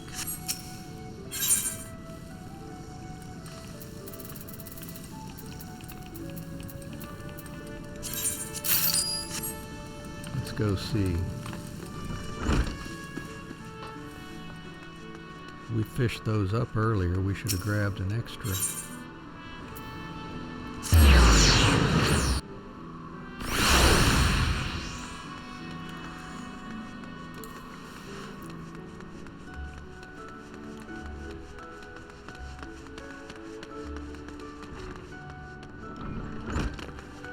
He may not sell that, actually. Yeah. Alright, well, let's see. Let's see what else we can possibly make fairly easily here without going out of our way.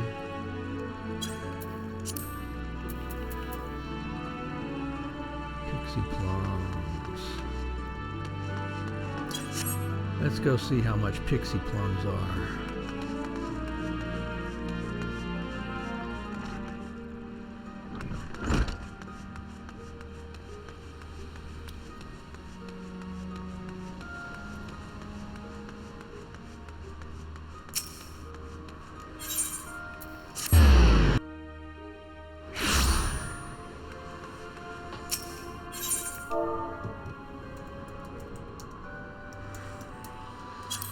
Oops, gotta spell it right first.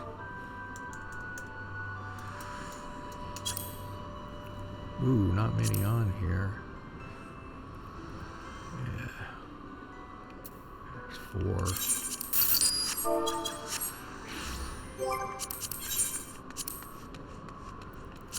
4. Alright, so we can make several of those. Maybe we can get leveled up from that. Let's see what happens.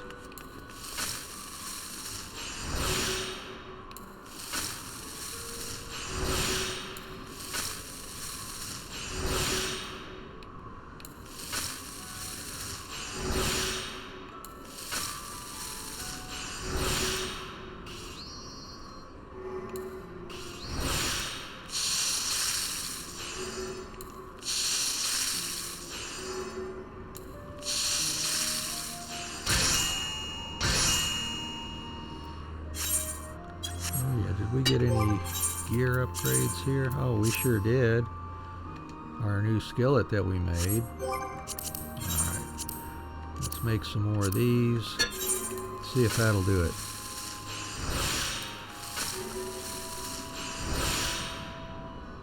Spending 1,600 to get this leveled up fairly fast is okay, I guess.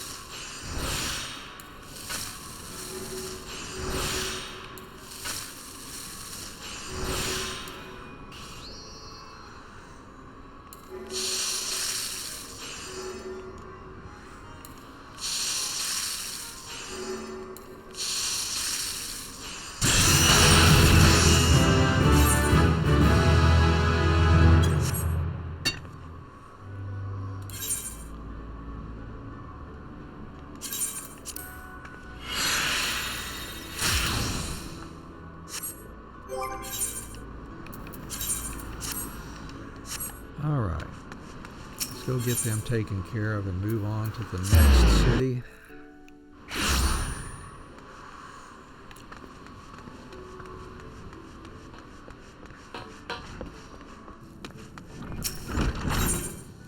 Releasing a burden.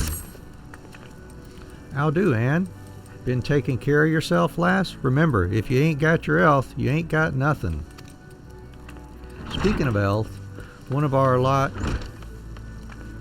ain't been her normal self of late. Divin' Dove's her name, and she's having a bit of trouble letting go, judging by the grimace she's been wearing. I told the poor woman she should take better care of herself, but she'll barely leave the kitchen for anything, which is probably how the problem came about, now I comes to think of it. Any road, if it ain't sorted soon, I'm worried she'll burst. Do you know what a pixie plum is, lass? Why, yes I do.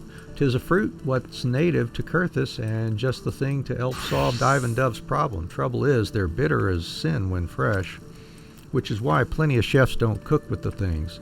Of course, what they don't know is you can get rid of the bitterness by drying them. Better still, doing so brings out their natural sweetness without affecting their other properties, giving rise to the noble treat that is the dried plum.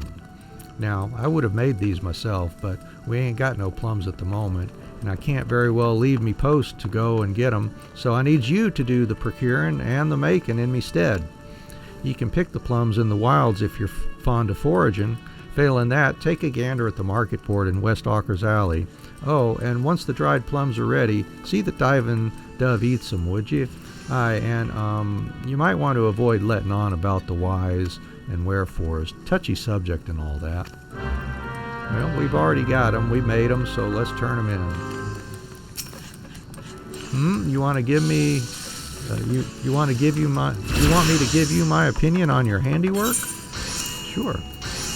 And you just need one of them. Not even high quality needed.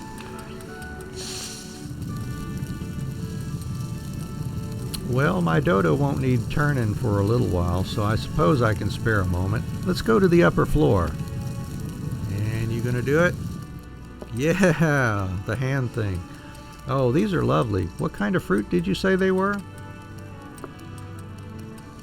Pixie plums? Well, I never. There isn't a hint of bitterness about them. The drying process rids them of that, you say? I had no idea. In truth, the only thing I did know about pixie plums is that they're a traditional remedy. Now look here, we barely exchanged 2 words since you joined this guild, and yet here you are being presumptuous. What? It was all the guildmaster's ideal. Oh, gods! Has the man no decency? This is an outrageous invasion of my privacy. Unforgivable and strangely moving. As busy as I am not so busy as Master Lingzeth, yet somehow he finds the time to look after his many charges, while I can scarcely spare a moment to look after myself.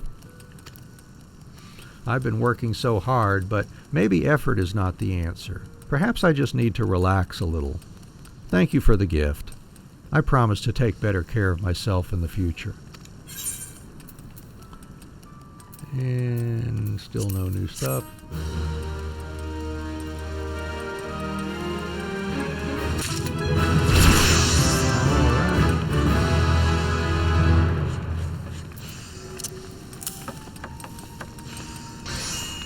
done there. Now let's see, minor is already at 20. Let's go do them and Gould off.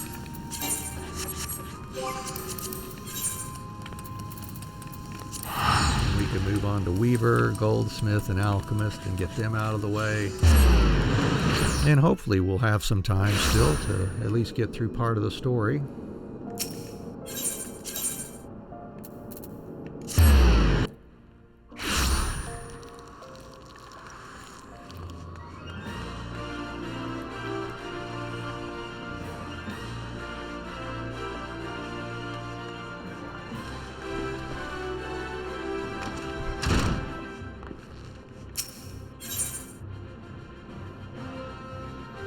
Old wisdom, new ways. Ah, Anne, I hear you passed the vice foreman's test. Well done. I never doubted that you'd manage it, but I'm proud of you all the same. Tell me, did Deep Canyon have any words of advice for you by any chance? I see. In case you're wondering, the vice foreman used to be a miner himself, but more than that, he used to be my mentor. My father was a miner too, but he died in a cave-in when I was but a child. The guild's been as a home to me since, and its members, my family. I grew up here watching girls sing and dance on that very stage. I even joined them for a while. It seemed the best way to please my adopted family. I didn't want to become a miner back then, you see. After what happened to my father, I could scarcely face the thought of spending a moment underground, never mind a lifetime. Not that the stage suited me much better. Which left what exactly? Having been surrounded by miners for as long as I could remember, I began to wonder if I truly belonged among them. I even considered leaving. It was then that one of the guild's brightest and best took me by the hand and showed me the joys of mining. I speak, of course, of Deep Canyon. He taught me everything he knew, which was a great deal, and the more I learned of mining, the closer I felt to my father. I owe a lot to Deep Canyon, despite how things turned out. But I'm rambling. I only meant to tell you that the man knows what he's talking about, when it comes to mining at least. Now, it's high time I taught you something. You are here to learn after all. It concerns the vice foreman's advice to you. He speaks true. A miner who neglects his gear can't hope to work to his full potential. In the past, if you wanted to improve your gear, you had little choice but to replace it. But these days, we have materia. By your confused expression, I take it you're not familiar with the stuff. Well then, I reckon a lesson is in order. Simply put, materia is a kind of crystal that enhances the properties of equipment it's attached to. The attachment process is fairly simple, but that wasn't always the case. Time was you needed substances called catalysts, and digging the stuff up once formed a healthy part of a miner's workday. Now, even though no one needs catalysts anymore, there's still educational merit in the gathering. To that end, I want you to try your hand at mining a variety of it, namely grade 1 carbonized matter. 15 fragments ought to do it. You'll have the best luck searching around the De Nivelle checkpoint over in Middle Lanoska. Oh, and you'll most definitely need your sledgehammer. Alright, so let's see, that carbonized, grade 1 carbonized matter, 3 Malm bin, and that would be near Swift Perch. Head over there and get 15 more carbonized matters like we did on Botanist.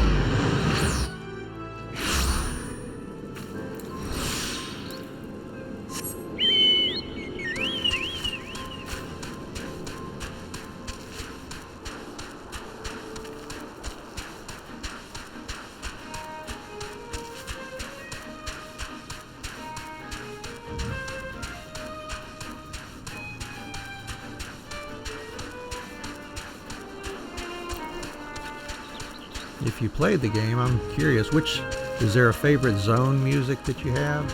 It's okay if it's for a later zone than where we're at. We're not worried about the spoiler there or anything.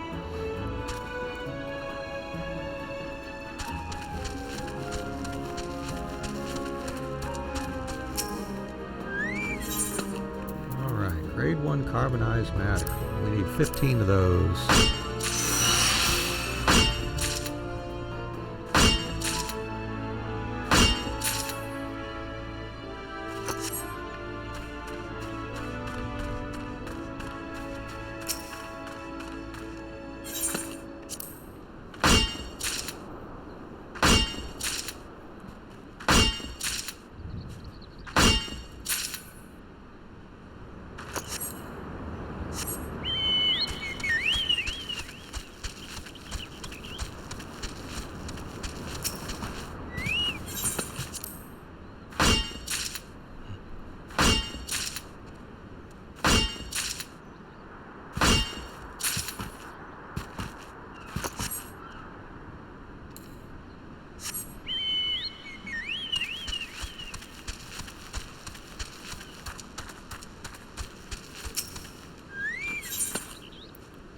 3 more of those.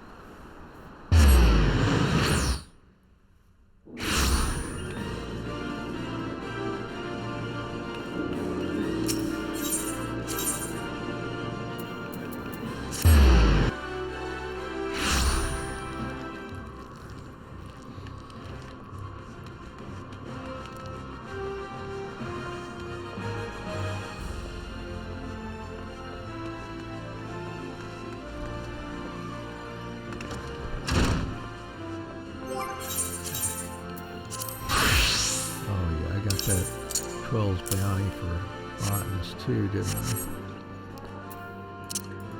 There we go.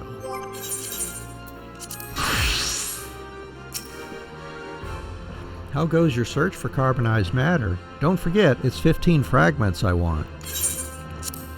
Here you go. Oh yeah. Aye, precisely 15 fragments of grade 1 carbonized matter. Well done, Anne. Now, I expect you're keen to learn about materia. Well, the first thing I should tell you is that it's not been around for long, in Eorzea at least. Knowledge of its use only came to our shore a few years back. The process of enhancing equipment goes something like this. First, you take well-worn gear and extract materia from it. Don't ask me how. You then take that materia and attach it to the item you want to enhance. It's a procedure known as melding that once required catalysts like the kind you brought me. I should mention at this point that the actual task of melding is something that only skilled disciples of the hand should attempt. That's weavers, goldsmiths, and so on. These people used to depend on us disciples of the land to supply them with catalysts. Then catalyst-free melding was discovered, and we lost not a small source of work. But that's just progress for you, and I try to be happy for it. Now, there are various kinds of materia, each offering unique benefits. And as I'm sure you've guessed, some of them can be exceedingly useful to miners. It's these which I recommend you seek out. Once you've found a materia you like, you just need to ask a friendly disciple of the hand to do the melding for you. I'm sure there's one among your acquaintances. Yeah, we could use a hat. And shoes, yeah, let's see here. Which one? Perception 26 and 14.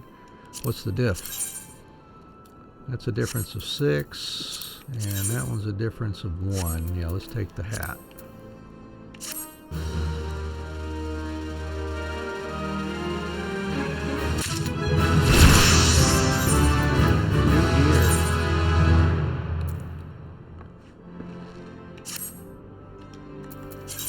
Put that on everybody.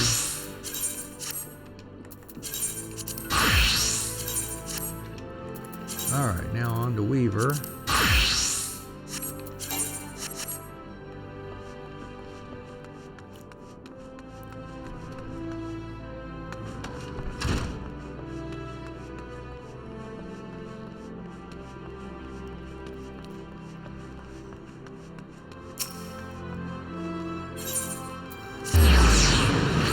Right next to it.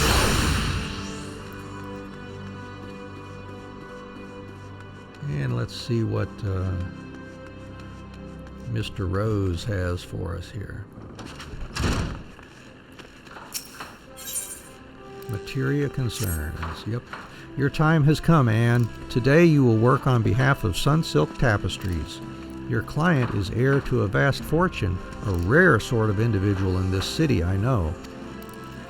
Like many men of means, ever does he seek new Epicurean delights. I can only imagine what he desires this time. I thought it best for you to go and meet with the man yourself, so I've taken the liberty of scheduling an appointment for you at the Sunsilk Tapestries shop on the steps of Nald. As I'm sure you're aware, that's on the other side of the city, and men like Mamajaru are not fond of waiting. In short, hurry.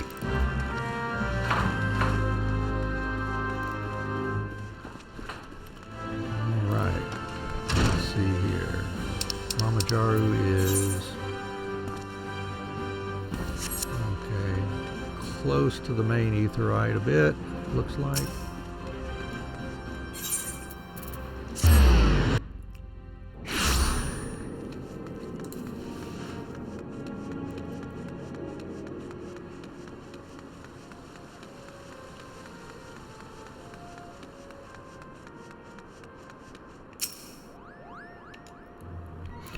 No, I cannot spare a gill, you disgusting parasite. Really, if your kind put half as much effort into finding a job as sponging off upstanding...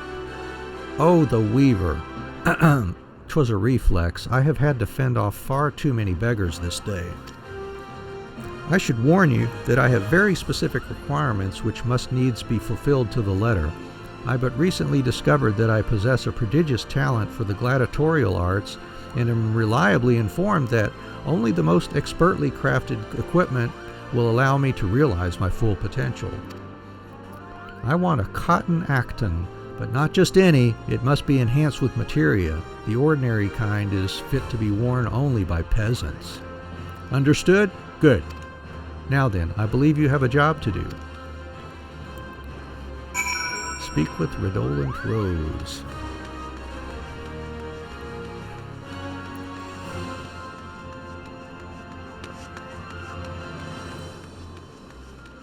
And the poor little guy, he doesn't even know enough to tell us which kind of materia he would prefer, which would help him the most. That's too bad. We'll just stick anything in there, it sounds like.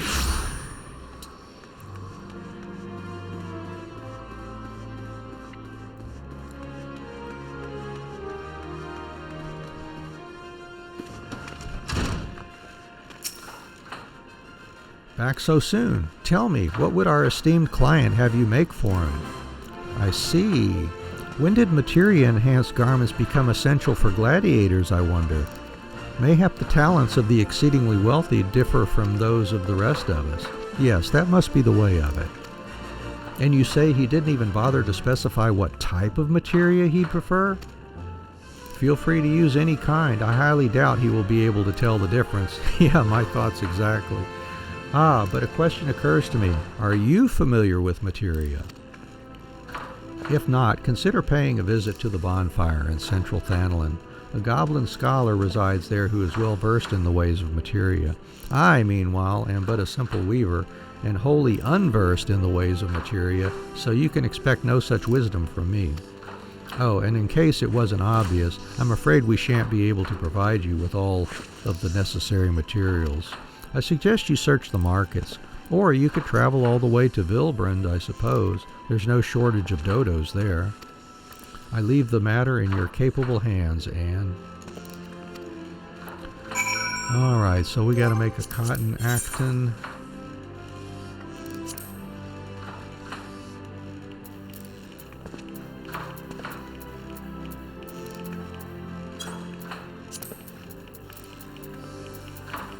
Acton, there it is, cotton acton, and we need a dodo's feather. And like he said, they don't sell it. I'm going to take his word for it, I guess. Well, we'll look anyways, who knows. Maybe he doesn't know. No, he's sure. Alright, we need one dodo feather.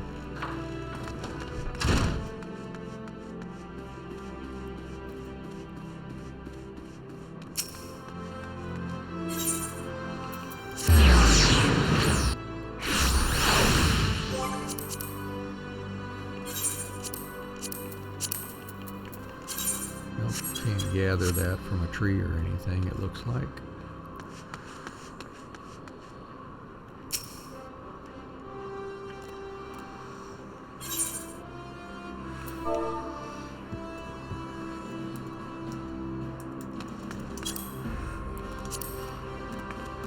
And I just want one.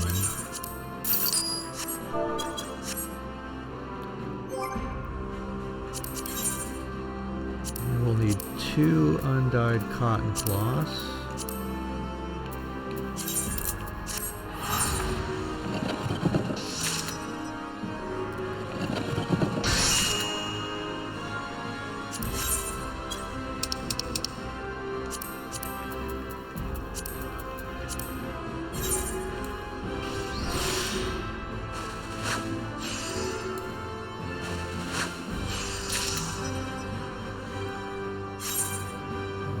Alright, let's put a material on it. Let's see. Yeah, quick tongue. Yeah. Let's do the guy a favor and put that tenacity on there.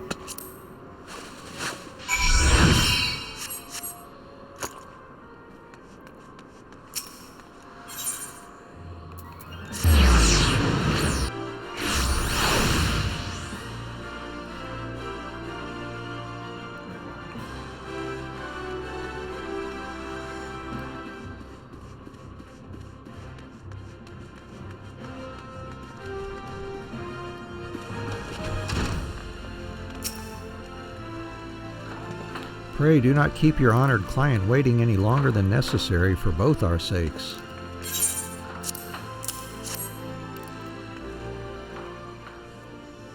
Sir, your actin is ready, if you would.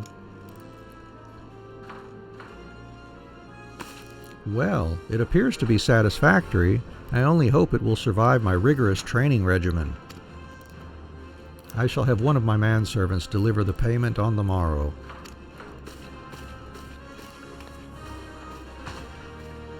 In lieu of your customer's gratitude, allow me to express mine. Thank you, Anne. I don't doubt that this has been an unenjoyable experience for you, but remember, while we are under no obligation to respect such clients, we must always be seen to respect their wishes. As I suspect you have begun to realize, appearances are akin to reality in this city. It is for this reason that our work is in such great demand. It is, after all, the weaver's task to make the world see the client as the client wishes to be seen. With that in mind, I must congratulate you on a job well done. When I watched that little turd saunter out of here, I almost mistook him for a gladiator.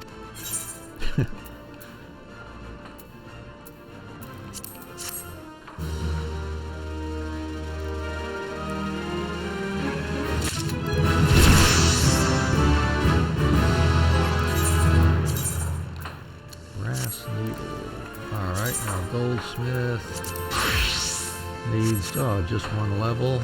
Get them there.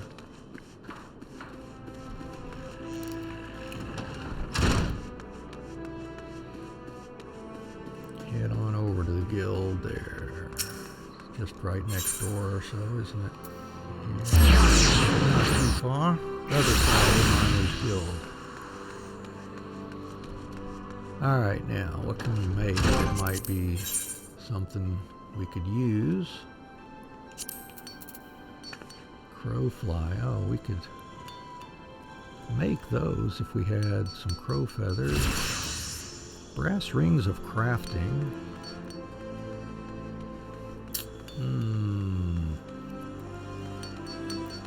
Give us some extra CP.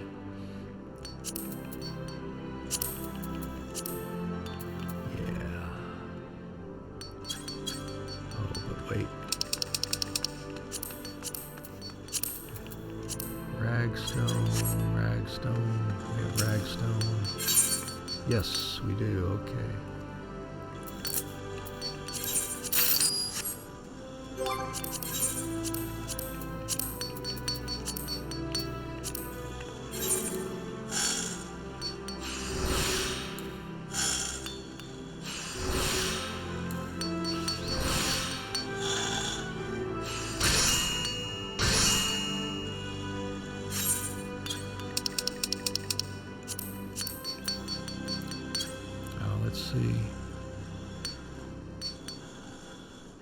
Yeah, one extra CP for high quality.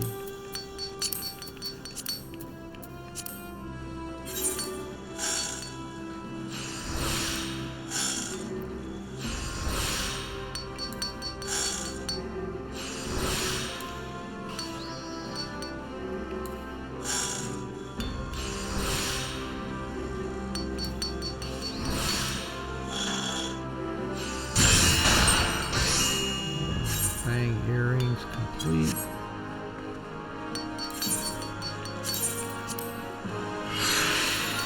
More materia.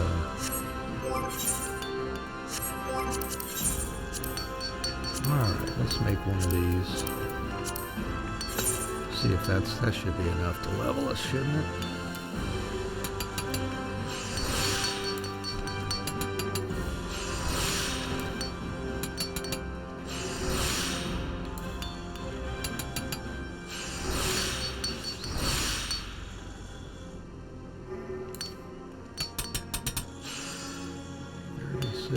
To 72, yep, and finish it.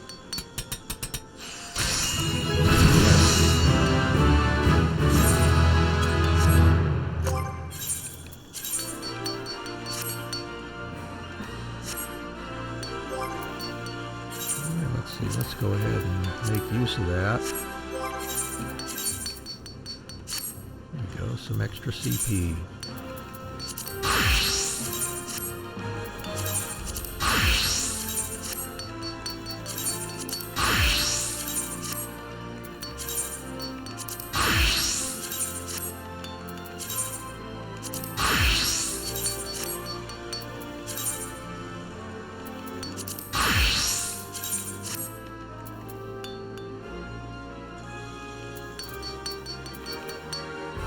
Level 18. Our alchemist can wear that already.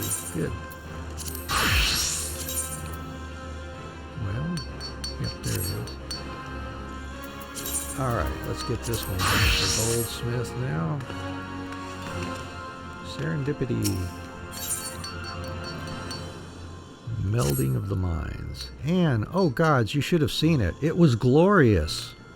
A golden brown apple tart, freshly baked by a Bismarck-trained chef. I was saving it for an afternoon snack, but the moment I turned my back, that little terror ate it. Gigi ate it. Mammoths can't even taste food. And then he had the nerve to criticize my diet, saying it would lead to further deviation from conventional standards of beauty. Gods, I just... Pardon my outburst. That's not why you're here. Keeping your skills sharp, I trust? You know, it occurs to me that the past 2 tasks I gave you weren't proper lessons. How about I teach you something new? What do you know about materia? Gosh, way more than I thought I needed to know from all these quests here. Alright. Wait, don't answer that. Sorry, I already did. Even if you're familiar with it, 'tis my duty as Guildmaster to instruct you in its applications to our craft. So let's review the basics. Materia are special crystals you can use to enhance the properties of items. Now, attaching these crystals requires an artisan's touch, so for this lesson, I want you to attach materia to an item. Not any item, mind you, but a staghorn staff, which I would have you craft yourself. This particular staff may prove difficult to construct, if only because the requisite horns must be cut from antelopes, which are not native to Thanalin. If you wish to purchase some, you might have some luck searching over at the Sapphire Avenue Exchange. If that doesn't yield what you seek, a trip to Gridania may be in order. There are numerous types of materia out there, but it's entirely up to you what you use. I'm only concerned with your ability to attach it after all. Oh, and I almost forgot the most important part. If all this talk of materia makes absolutely no sense, you could go to Central Thanalin and learn from Master Mutamix himself. Though, to be honest, I didn't understand a word he said. No questions? Splendid! Off you go, Anne. Alright, a staghorn staff. There it is up there. And we need a marbled eye. Antelope horn. Let's see, we get marbled eye here.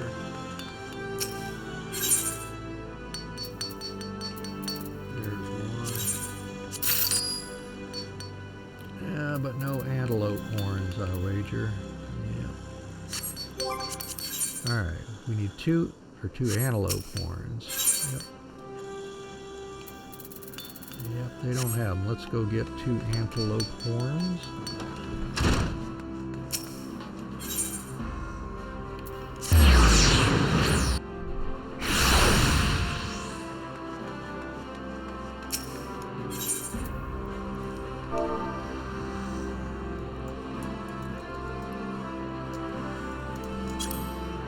Oh gosh, let's see. Oh, we can get 2 for 1,000 each. Expensive on this server. We always could go skipping around to other servers in the data center, but yeah, take too much time doing that as well. Anyhow, this doesn't have to be high quality, and we just need to attach a materia to it. So let's get to it.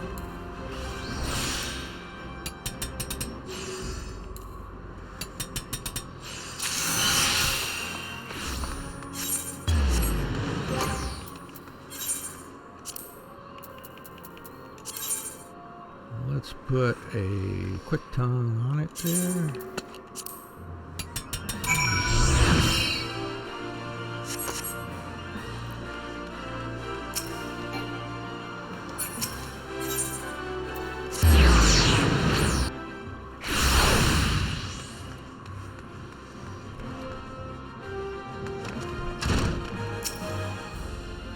How goes your endeavor to attach materia, Anne?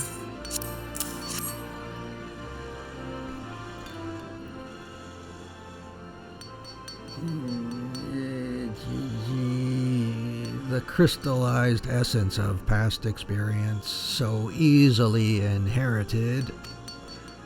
This is all rather silly. Would it not be more simple to attach materia directly to self? Gigi would be glad to try inserting crystals into Greenhorn's skull. No! Bad Gigi! That isn't how materia works. Oh, please don't misunderstand him, Anne. I'm certain that he means well. Maybe. As for your staff, it's very well made, and the materia is perfectly melded. Nicely done. Perhaps you're wondering who would prefer a staff with a headpiece of bone over one studded with jewels. Well, the thaumaturges favor such equipment. Fangs and horns are the weapons of beasts, used to kill and defend. Few materials are better suited than these for channeling the dark arts, or so I understand. I'm the furthest thing there is from a trained thaumaturge, but even I can sense the arcane magics residing within this staff. Anyway, I trust you've learned something today about the importance of searching the markets and about how to handle materia. I hope this knowledge serves you well in your future endeavors.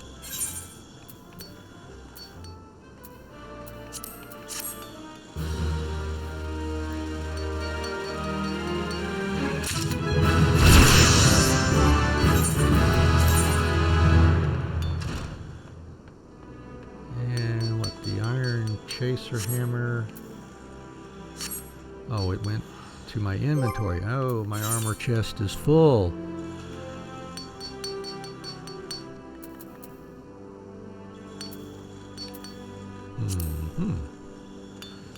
Alright, well, we need to dump some stuff here. Let's pull out some goodies. What we got? That death scythe. Return to inventory. Turn in some extra stuff I got for membership awards for how long I've been subscribed here to the game. All right, well, let's put that in there.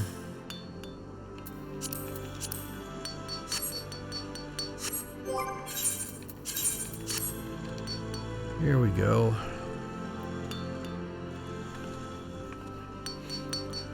All right, now we just have Alchemist.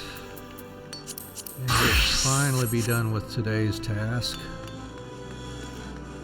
before getting started on adventuring again. But don't sweat it. You know, even if we only have a short time to do some adventuring today, I'll be back here on Tuesday, 6:30 a.m. Eastern Time, to spend 3 hours progressing the story then. So join us again then. If you have the free time, we'd certainly welcome you, even if you just feel like lurking around and enjoying the atmosphere. But we certainly always welcome comments too. Let us know how you're doing. If you've got any questions, be happy to interact with you as best I can. All right, let's go to the Alchemist Guild. And I just need 1.5 levels, it looks like. Let's see what Alchemist can do here. Kind of goodies.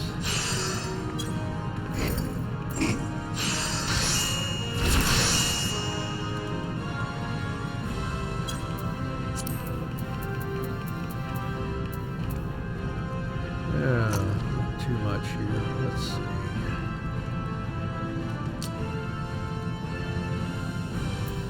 Jellyfish humors. Any jellyfish umbrellas there? Yep.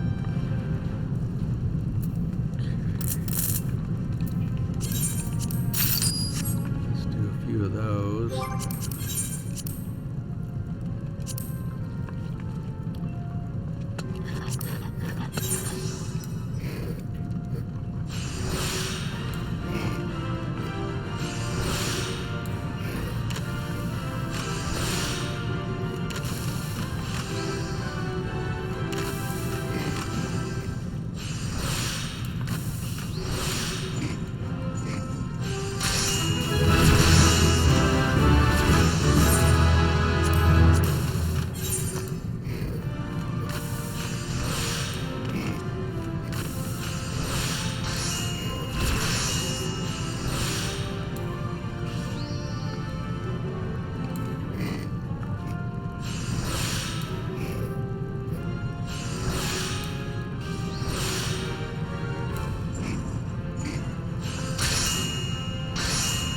That'll get us close.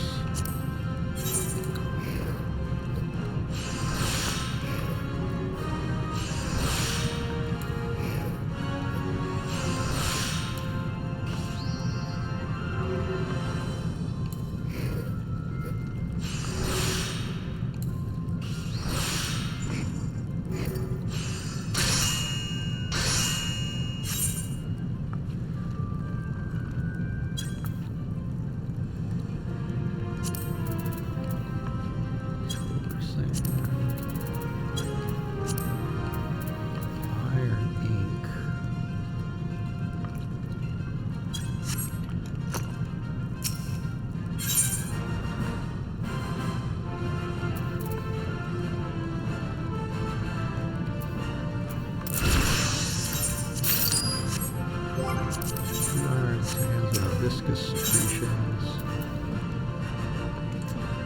There they are. Something tells me we may need one of these at some point.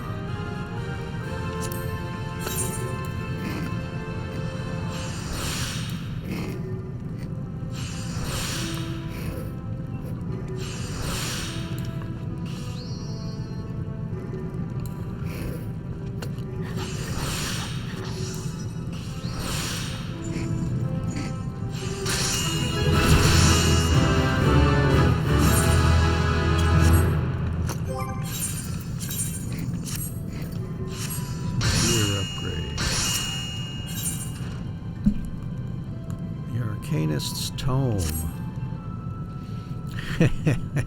Ah, my able assistant. I recognize that look of intense hunger. You wade waist deep in the mire of alchemy. Well, it is that you display such desire, for I stand ready with a task that will further test and expand your proficiency. I have a request from an arcanist by the name of, I have a request from a certain arcanist. He requires an alchemist to construct for him an engraved hard leather grimoire. But, as is so often the case, the matter is not as simple as it first appears. Yew logs, one of the materials used in the creation of the tome, will not be found in any local Uldan stall. Thus it falls to you. Take up botany and gather the material yourself, or, almost as bothersome, scour the market boards of the Sapphire Avenue Exchange. And as if this endeavor were not already sufficiently laborious, the client also requests that the tome be enhanced with materia. Must I explain materia to you? Very well. Materia is the crystallized essence of a well-used piece of gear, the physical manifestation of an item's history with its wielder, if you will. It is not well understood exactly how these crystals work, but they have the effect of improving the properties of the objects to which they are attached. Do not expect me to provide a lecture on the intricacies of crafting materia. There is a goblin at the bonfire in central Thanlin who is more than willing to babble on about such things. Yes, Yes, that was his name, Mutamix. As for the type of materia, the Arcanist was specific in his lack of specificity. You are free to experiment with whichever kind you wish. Glorious! Bring the materia-enhanced tome to me once it is complete. Meanwhile, I shall be sifting through my memory for the name of our expectant client. Alright, a hard leather grimoire. There it is, right there. And we need, we've got everything we need. How about that? We did need that ironing. And one hard leather.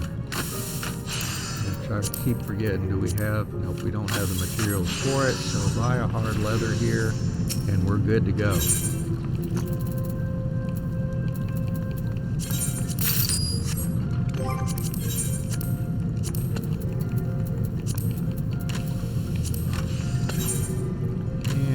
We're off. Here we go.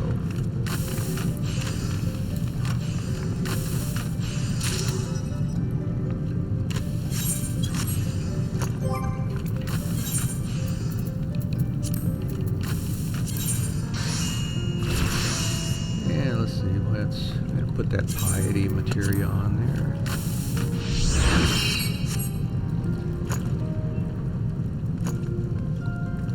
Oh, it's supposed to be an engraved hard leather grimoire. Crazy, crazy. That's what I get for not paying attention. All right, let's retrieve it.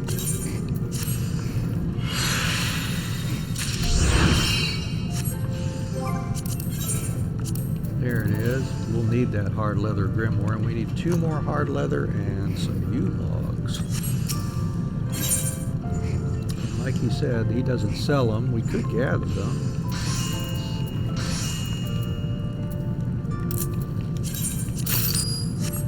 How much hassle would that be? And how much is it? It doesn't cost us anything to get there. Since we have those tickets.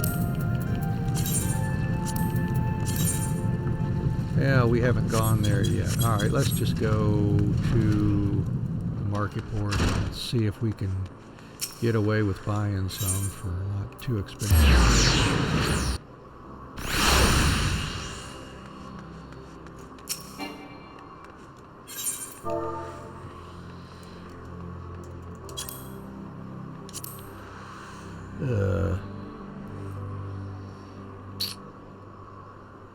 Oh well. We'll just have to deal with it. Yeah, we can use them later, I suppose.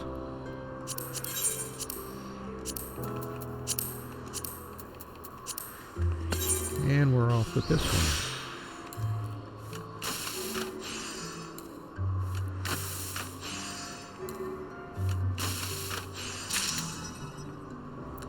Now, that's the one we need to attach to.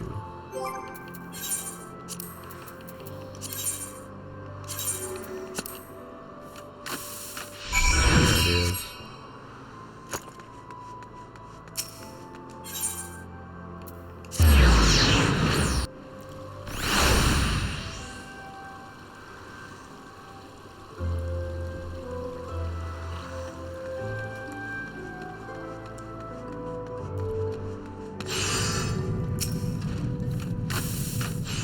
I have every confidence in your aptitude for these time-consuming errands. You do recall your task, yes? I shall be needing that leather-bound tome, with materia attached, if I am to strike this undesirable duty from my list of distractions.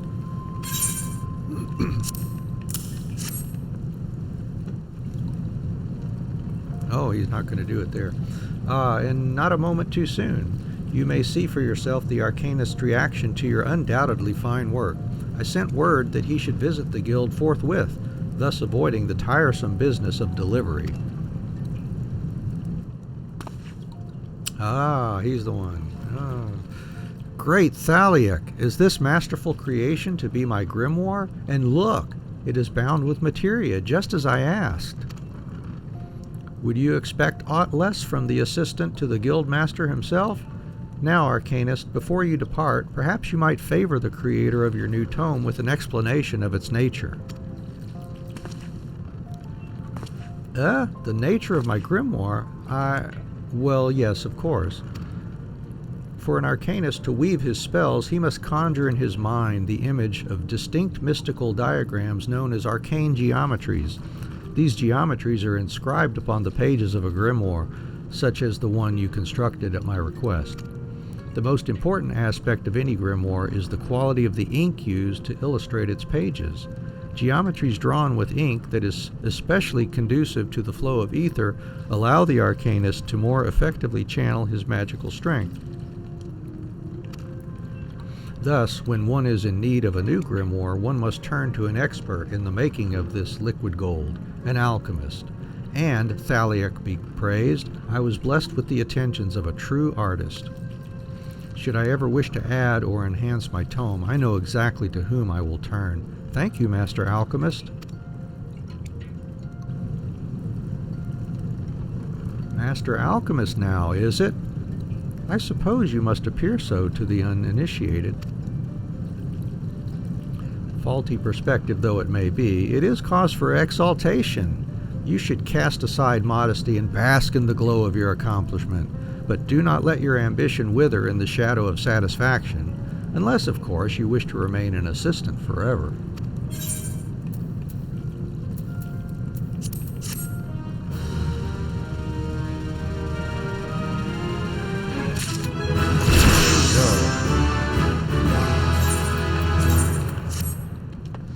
Alright, and we're done with our crafters and gatherers. Let's get back to the story here for the time we've got remaining.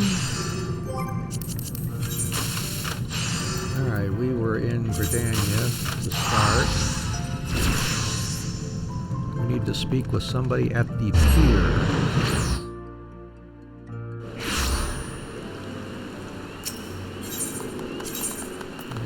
Looking like over by the Lancers Guild.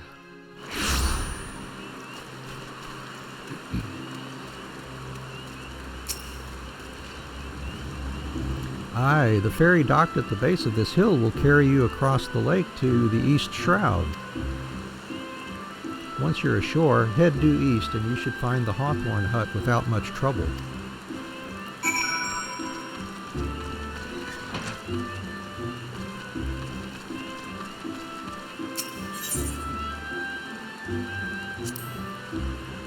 I happen to be heading across the lake to Sweet Bloom Pier in the East Shroud.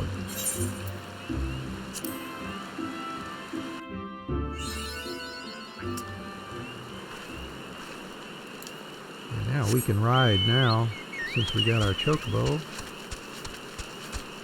And I'm guessing that there's nothing so far in this zone that's going to give us any trouble here.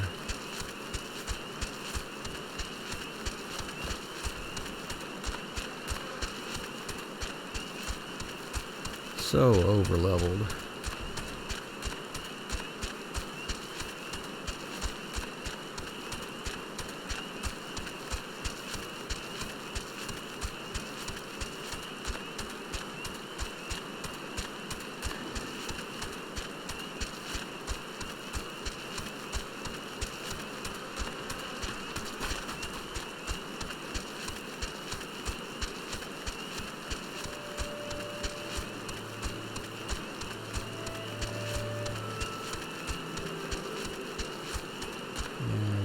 Bother with the leave meats here.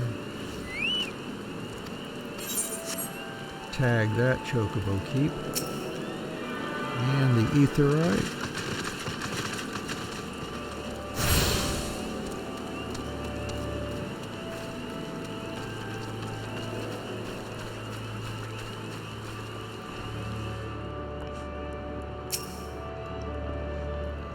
Indeed, I am Amelane of the Twin Adder. I understand you're here to learn of the Sylphs, yes?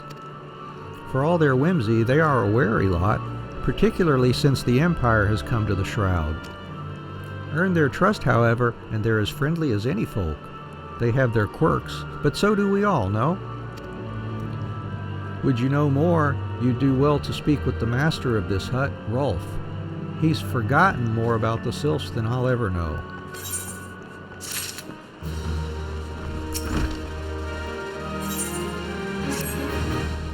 Come to learn a thing or two about the Sylphs, have you?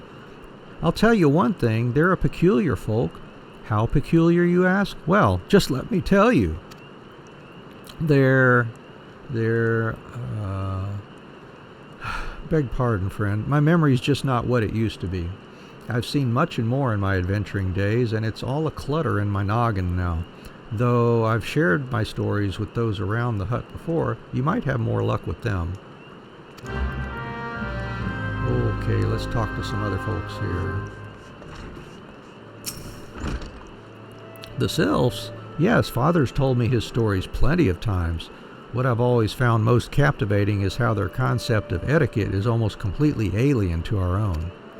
You'd do best not to underestimate them on account of their childlike looks, lest your face end up a mess of glyphs, squiggles, and chocobo scratches. Thanks for the advice.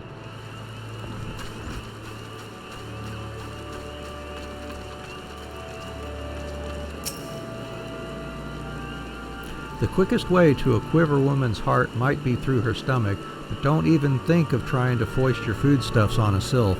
They sustain themselves simply by bathing in the sun, or so Rolf once told me.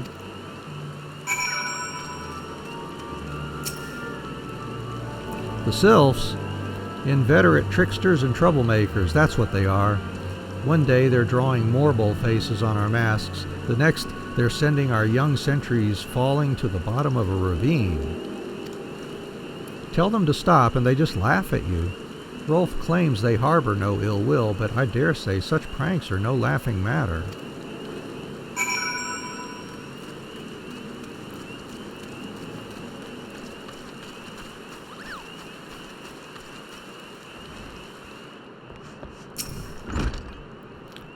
Oh, of course. Hearing your stories, well, my stories, has brought the memories flooding back to me. I feel like dancing.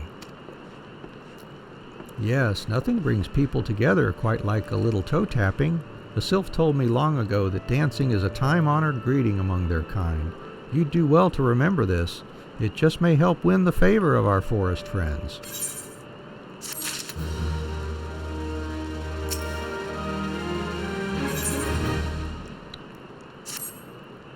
Oh, still here, eh? Great! There's one more thing you should know about the Sylphs. They don't take kindly to guests who show up empty-handed. To earn their trust, you'd do well to bring along, drat. What was it again? And my wife Rosa and I were just speaking of the matter not days ago. Forgive me, friend. Speak to Rosa at the comb. Her memory should prove more reliable than my own.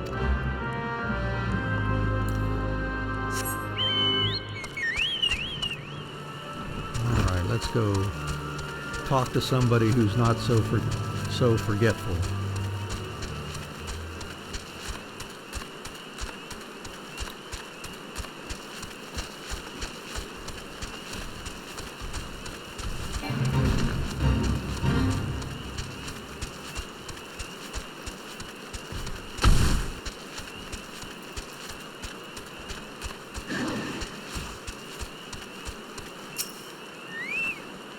A peace offering for the Sylphs.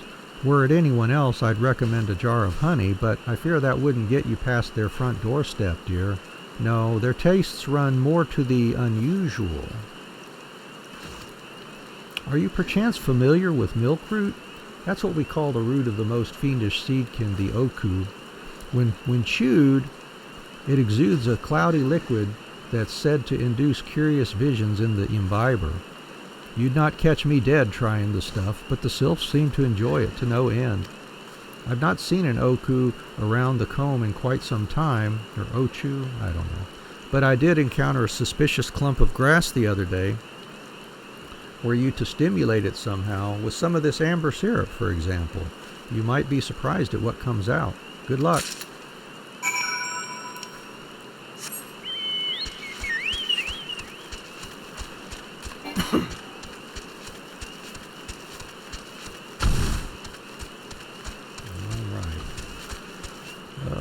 Okay, one of these smoky purple event points. Here you go.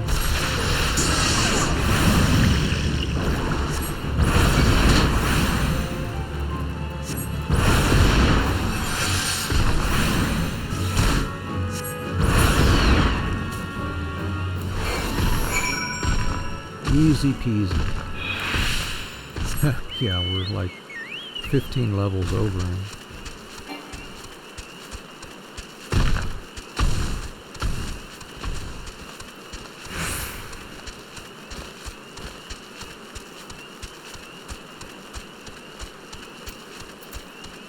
Fire 2.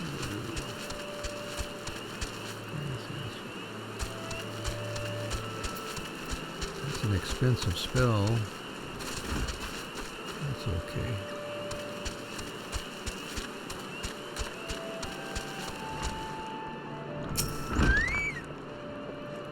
Ah, you're back. Was my wife able to direct you to a suitable offering?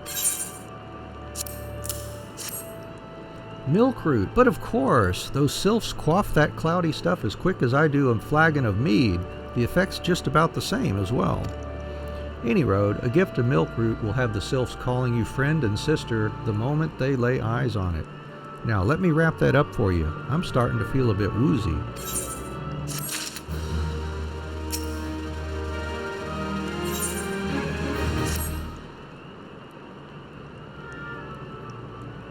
I've taken the liberty of wrapping your milkroot well and good. This should keep it nice and fresh, not to mention spare you from that God's awful stench. The sylphs love the stuff, but me, I'd rather bury my nose in chocobo dung. I dare say the reek even rivals the breath of the morbol that put an end to my adventuring days. But I can tell you that story another time. You've more important matters to attend to today, yes? The sylphs are an eccentric bunch, but I've shared their company enough to know they're kind at heart. They'll not shun one whose intentions are true. May your parley be a fruitful one, friend, and do stop by on your return. There's a flagon of full flower mead with your name on it if you'd regale me with your adventuring tales. Ah, and before I forget, don't go traipsing off just yet. Ameline here would have a word with you. Travel in safety, friend, and do pass along my regards to the winged ones.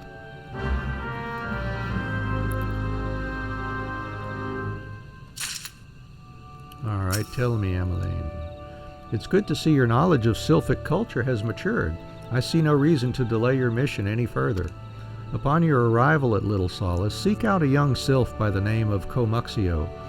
He has served as an intermediary between our peoples on many an occasion, and has the close ear of his tribe's elder. I see that Hawthorne has furnished you with some of that malodorous root the sylphs so adore. I have something of far greater import for you to deliver, a missive from the elder seed-seer herself. To summarize the letter's contents in brief, it vouches for the integrity of our envoy, that would be you, and restates Gridania's desire to maintain a harmonious relationship with our long-standing friends of the forest.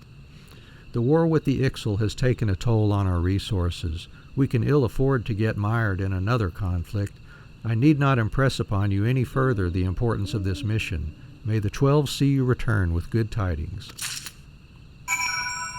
Thank you, sir. Let's be on our way over here.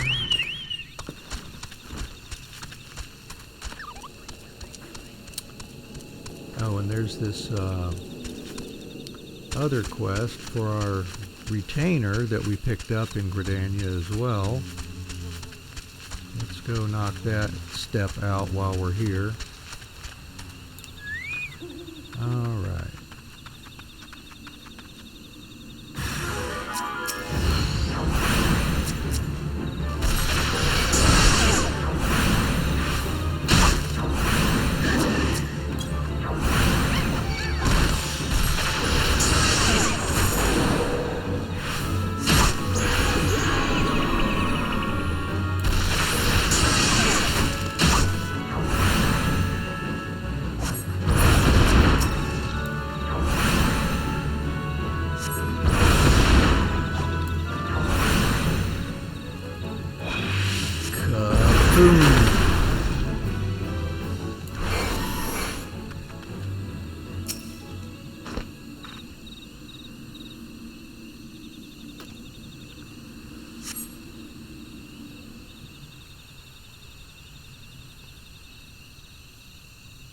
XIV, bless you, adventurer. So focused was I on my task that I took no notice of the buzzards at my back. You seem confused. Have you heard naught of ventures? It is a service in which we retainers carry out procurement expeditions on behalf of our employers. Alas, some are not wont to furnish us with sufficient equipment, despite the obvious benefits it would afford both parties. Ah, has he been summoning me this entire time? Pray excuse me. Forgive me, master. I was waylaid by beasts. Yes, by a Huron thaumaturge. How did you know? Of course, as you wish. It seems I must take my leave at once, but before I go, pray allow me to thank you. I have naught to recompense you with, but should you inform my supervisor, Parnell, of your deeds, I am confident she will see fit to reward you. May we meet again, my friend, and do not forget to visit Parnell in the shaded bower. All right.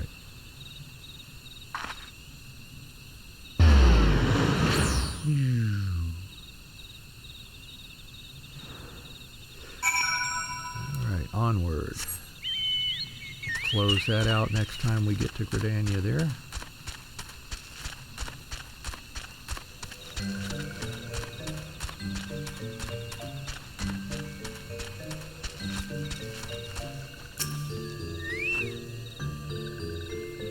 Walking one is not familiar to this one. This one does not trust strange walking ones. Strange dancing ones might be a different story, but this one expects no such thing. Walking one should go home and leave this one be. Okay, so let's try dancing.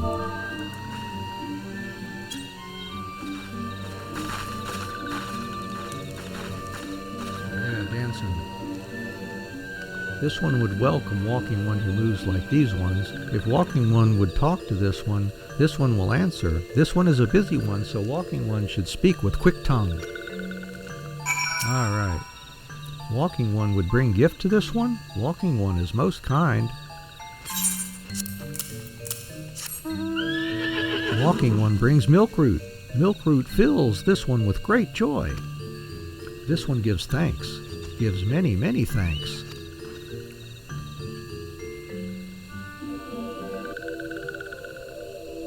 Walking one carries message for Elder One. This one will deliver the message to Elder One. Walking one should not worry.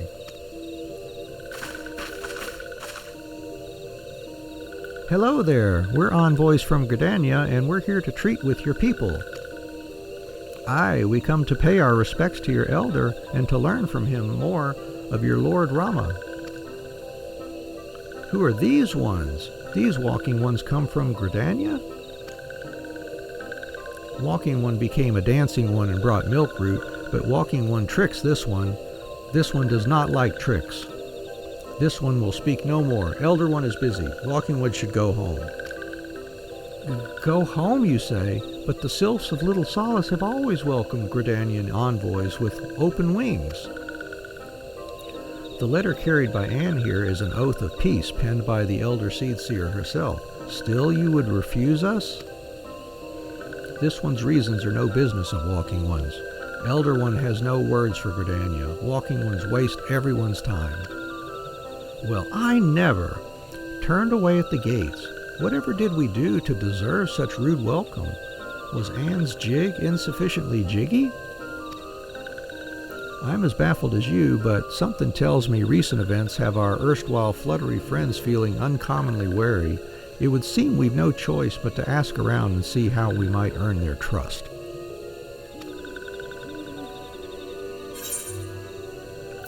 We gotta pick one of these.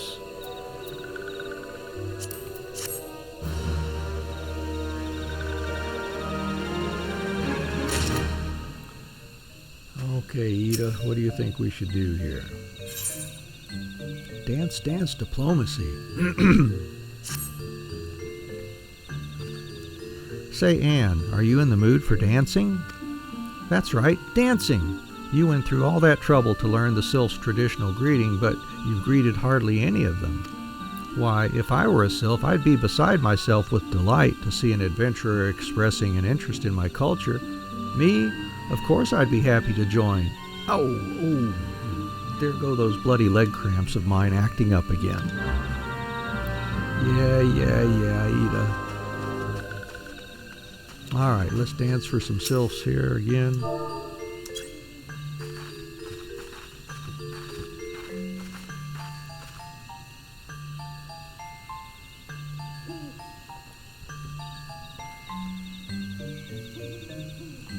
Walking One would be a friend to these ones. This one is overjoyed, but this one keeps the ways of weaving a secret. Even if Walking One learned the secret, Walking One could not weave in the same way. Okay.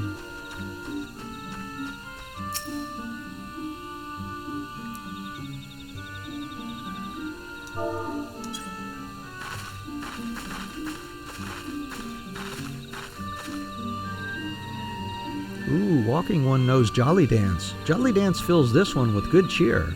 Let these two be friends.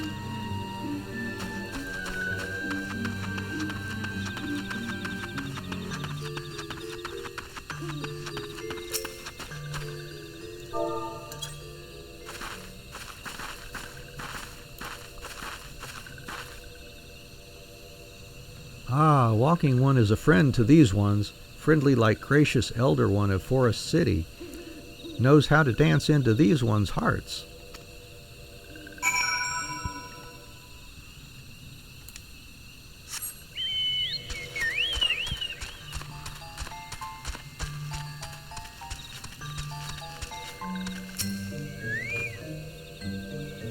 And would you like to hear the good news or the better news? The good news is that your lovely dancing has brought smiles and high spirits to all of Little Solace. The better news? Why, I've thoroughly recovered from those accursed leg cramps. Onward to our next adventure. Good for you, Ida.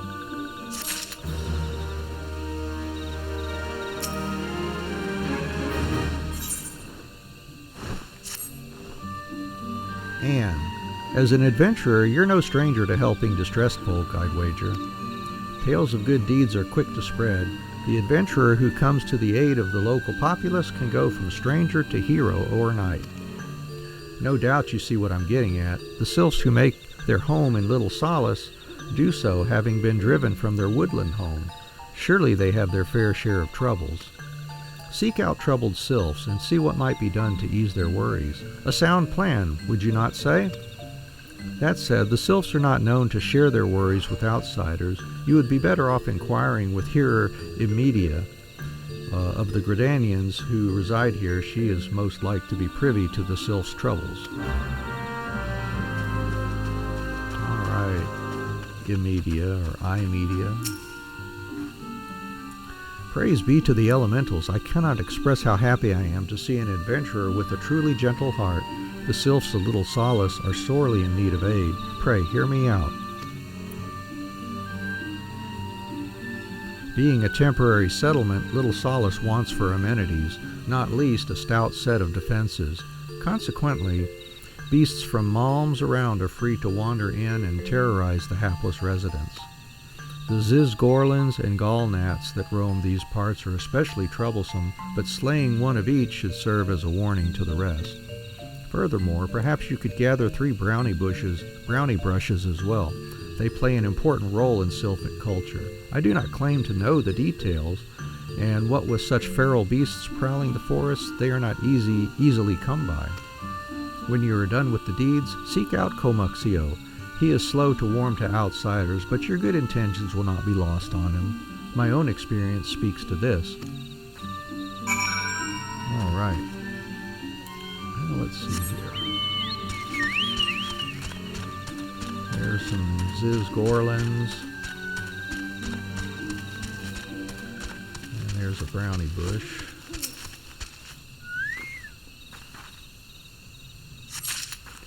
Alright, let's see if these are going to link at my level or not. Let's see. Good. Just have to deal with it.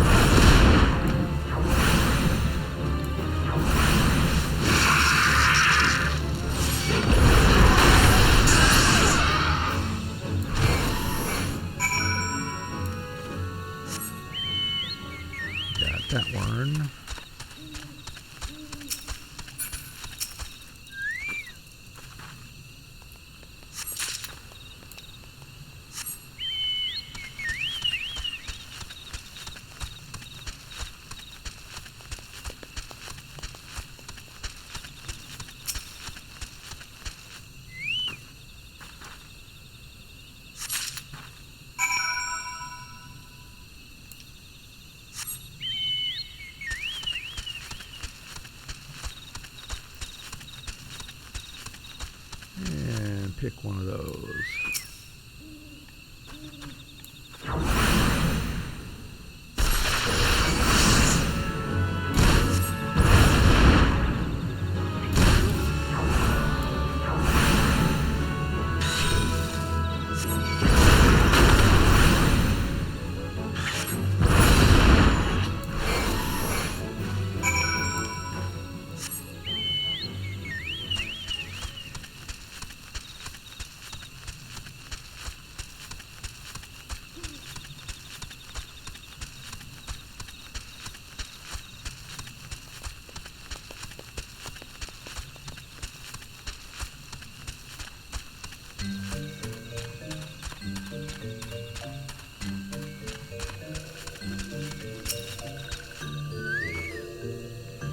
Dancing one is still here?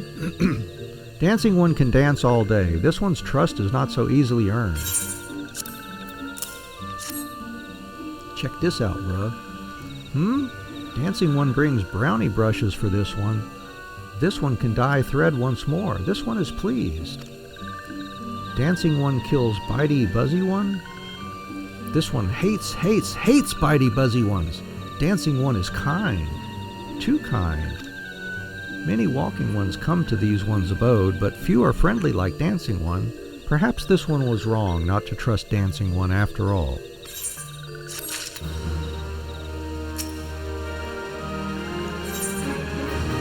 Presents. This one asks Dancing one for forgiveness. These ones have many troubles since walking ones last came to our abode. This one must be careful, always careful. But Dancing one is not like other walking ones. This one can trust Dancing one. This one would ask Dancing one for help. Strange walking ones with bodies of steel come to the home of these ones. This one thinks steel ones come from Empire. Where Empire goes, many living ones become dead ones. Trees fall and bushes burn. These ones' home is in danger. Danger! This one begs of Dancing one to help this one no more. Dancing one is friends with these ones and walking ones, yes? Dancing one must speak to these ones here and walking ones in Hut House and find out more. This one has bad feeling. This one fears steel ones are after something, but this one should speak no more. Go, Dancing one. This one depends on kindness of Dancing one.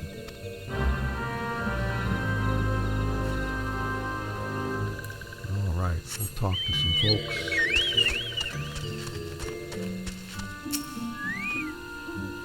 Strange steel walking ones. Yes, this one has seen. Steel walking ones carry big boxes. Maybe walking ones hunt for a shiny treasure? This one likes treasure.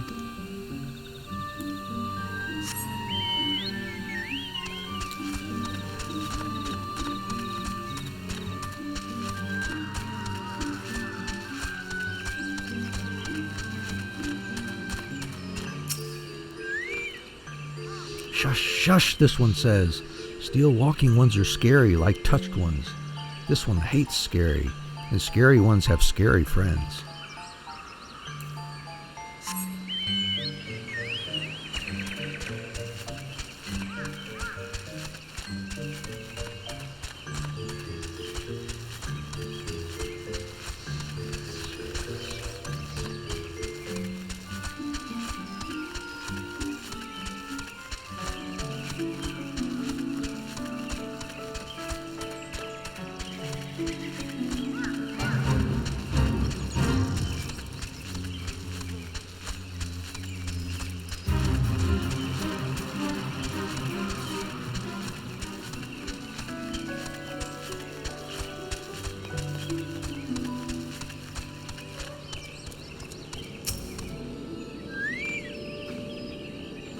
Men clad in strange armor? Why, now that you mention it, I did see some suspicious types of late. They were gathering deep in the forest. I simply assumed they were adventurers.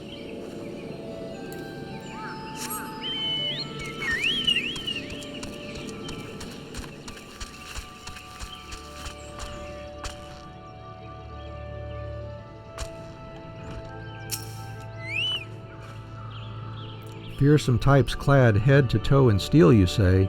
Imperial soldiers, no doubt. I couldn't tell you what they're plotting, but I'm sure it's nothing good.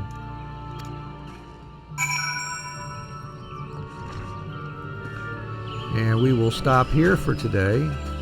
Be back here on Tuesday, and we will pick up the story, and so it looks like Tuesday will be mostly story time. If you want to check out our schedule, head over to www.zenlifeenterprises.com. Check out our gaming stream schedule, or it should be posted on Twitch and Trovo as well.